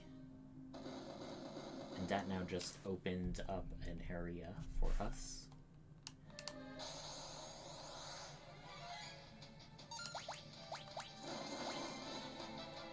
Man, having high magic ninja with scrolls is just a winning move throughout so much of this game. And now we've got to put it into Southwest 1.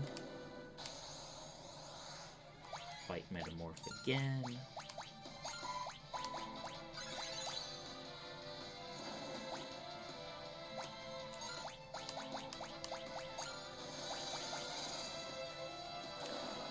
The overhands, he gives good AP.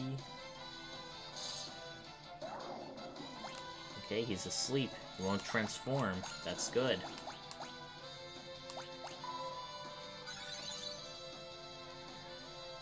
Quick, let's see if we can heal the party up while...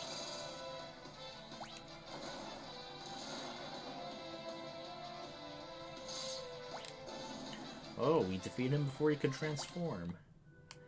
Neato. Right, now we're going through the newly unearthed passage.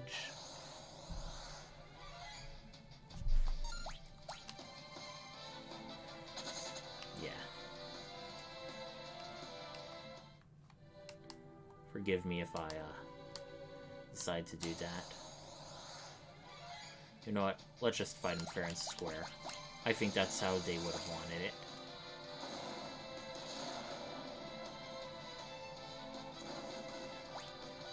Since we don't have Dragon Fangs, there's not really good offensive mixture options, so we're just gonna heal our party and be on standby otherwise.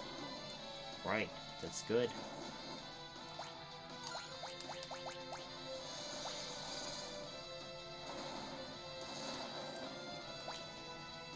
Keep on... Nice.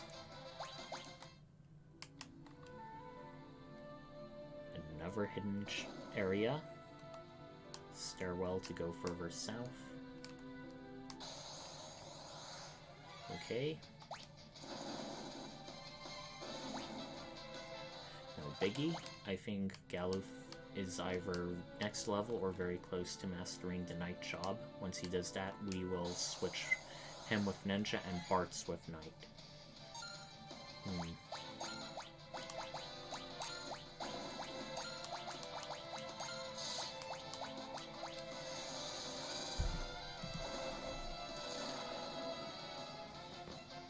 Yeah, this is a very, very common monster. On the other hand, with the Staff of Light being so rare... Uh-oh. Okay, Crew Dust, I think, is weak to Flame. If I recall, it's undead, so it should take... No. If dust is, like, living, what kind of organic life form is it? Okay. Fortunately, it does give... Wait, I couldn't tell if it was different to EXP or not.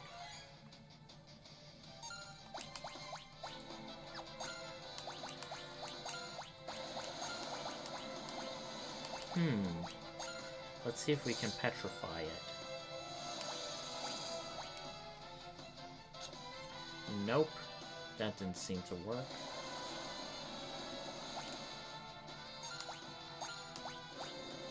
Okay, Zombie Dragon, that's gonna be weak versus fire.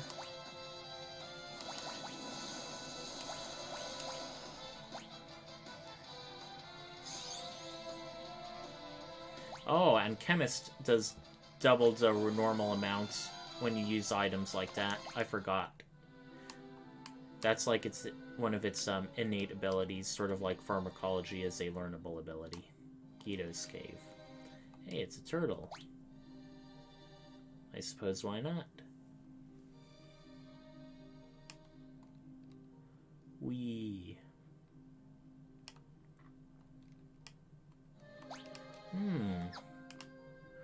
Where is this?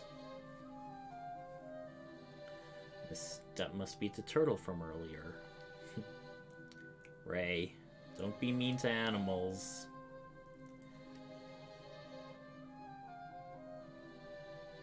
You're like a child. You're acting like a child. Oh, the turtle just spoke. Seriously, the exclamations in this game are just so funny and also kind of cringe.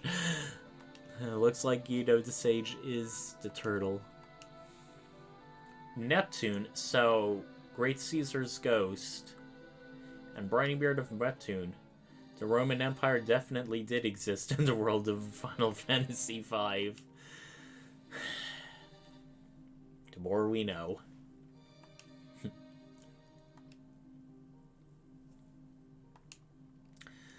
Alright. Another place to go. Ooh, a magical forest with a mind of its own. Ah. So Exdeath is an evil tree. Now that's an interesting thing we don't see often in video game RPGs, Final Fantasy or otherwise. I mean, Sephiroth was like a genetic experiment tainted by Mako. Kefka was a Magic Tech Knight who went insane from experiments. Golbez was like a evil knight who was being controlled by this eldritch abomination. And then, of course, there was Chaos, who was like a demonic form in Final Fantasy 1. But Exdeath, oh, he's just an evil tree who got corrupted by sealed evil magic, him being used as a receptacle for sealed evil magic.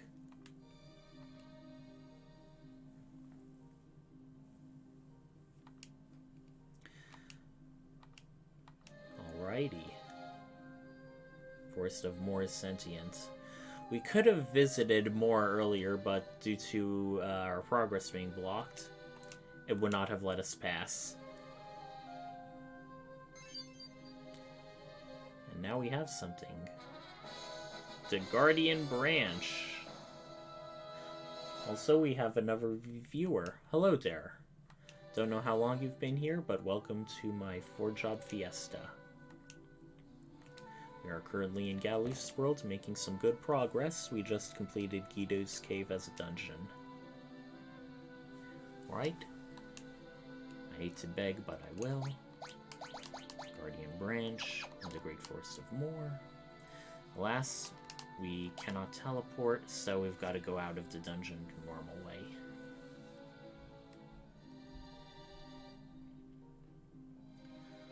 Alright.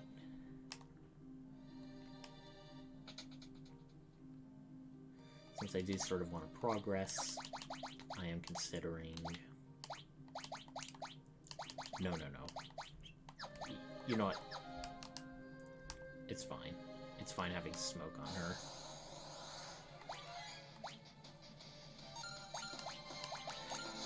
We're just gonna try and get out of this dungeon. Make some progress in the plot and all.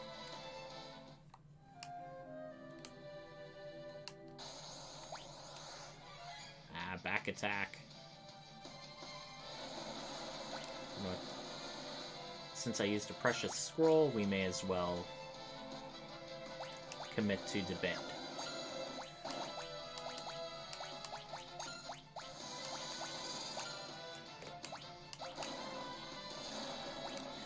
No, you're doing it on the wrong side, Titan.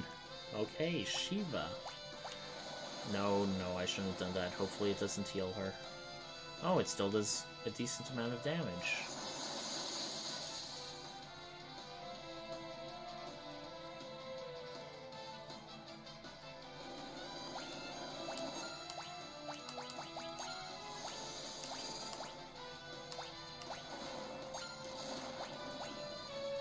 Okay, it should be dead very soon.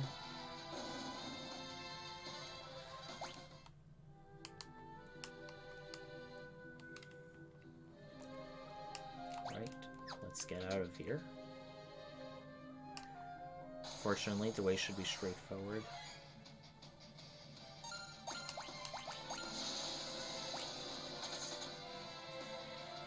And we're gone. But wait, since we just eliminated Exdeath's barrier, why don't we just go straight into Exdeath's castle? Well, we can, but our progress is also sort of blocked. I just wanted to show off what that'll be once we do so.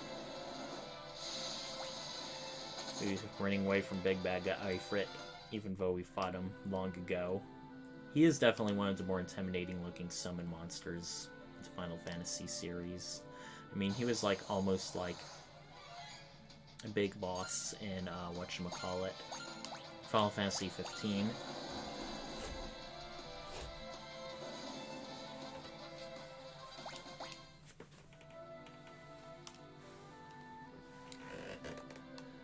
Alright. Let's rest up. We can actually rest on any of these chairs. Kind of like how they made it 4 different chairs, sort of like 4 different beds in and in. Right, let's get out of here.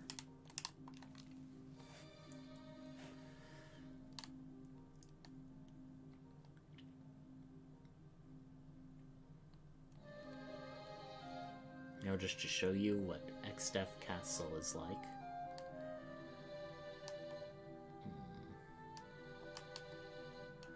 Okay, pretty sure it will be up here. Oh, I think that is the cave to what would be the barrier tower. Like I said, it's a one-time dungeon.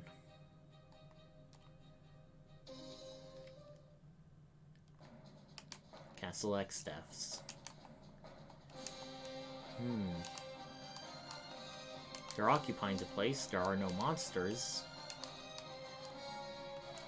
However, it's locked, so once again, that 15 chest dungeon. Though if you look at Castle Exdeath, it's kind of creepy looking, like it's 5 different entities. The one in the middle has its mouth open like almost like an archway or a portal. Okay. Okay, so where are we going to want to go? We're going to want to head east. The far western continent remains mostly unexplored, so... Save for Surgate Castle and Catoplipas area, so... We've actually got to head north. and dive under this crevice.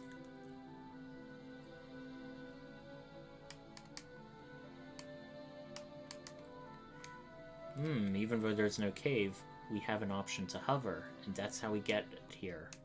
We are now in the town of Moor. A nice little forested glade. 500 years ago, something beautiful was sailed in a forest from the east. There is one item we can find here somewhere. There's a nice little shop. Let's see if we can upgrade our armor. Ooh, that's nice. That's also nice.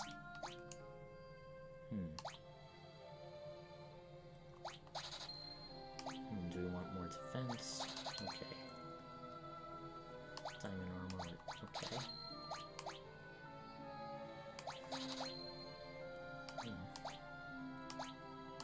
Whoops. Oh no, that's good.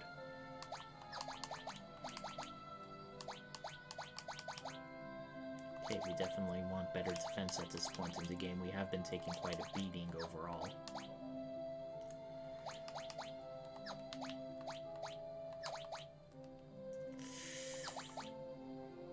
Less Titan damage, but on the other hand, not everything is necessarily going to be weak to be affected by Earth. If we ever decide we want more defense, we'll do it, but for now.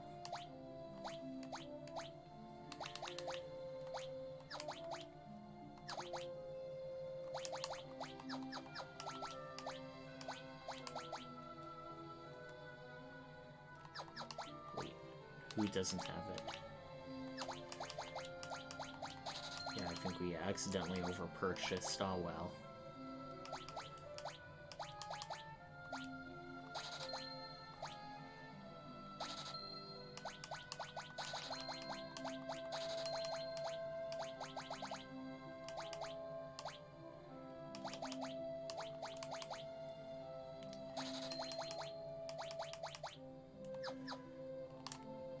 We still have quite a decent bit of gil left.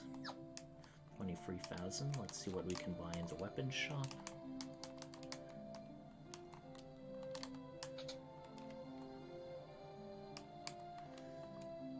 Okay, there's an air knife. Strengthens wind magic.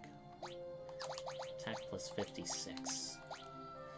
Well, we definitely want a magic boosting thing for her. 46 and 51, so, okay. Air knife for you.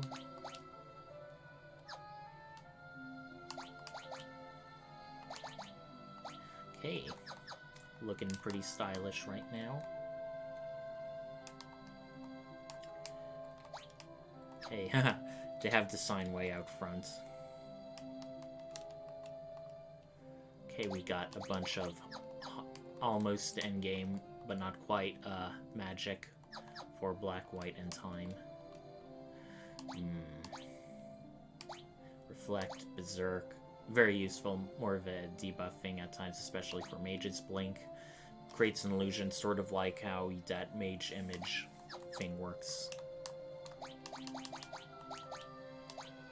Drink mix, sun smoke, or two-handed sun. Do we still want to have mix? I mean,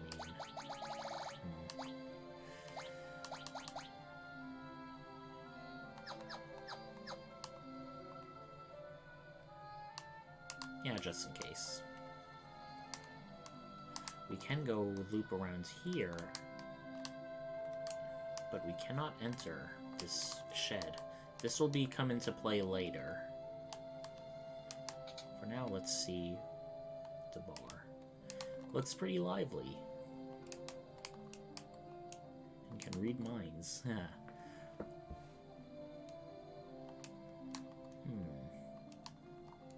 Interesting things to learn. Ah, someone else met a Moogle. Alright, let's play a piano. Ooh, we're good.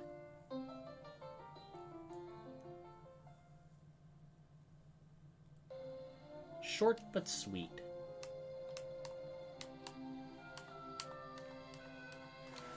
Let's see where this item is. if we can access it at this point. I don't think we can. Well, I forget if there's a scene. If we go to sleep in the Forest of Moor or not. No, there isn't.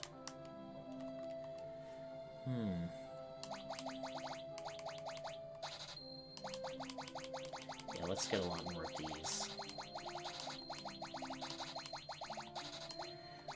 And some of these. Ooh, way too expensive. And we have plenty already. Okay.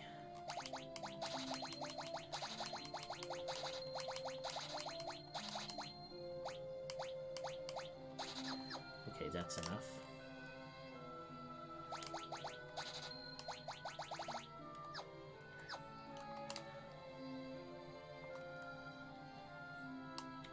Well, we've been going at it for 3.5 hours.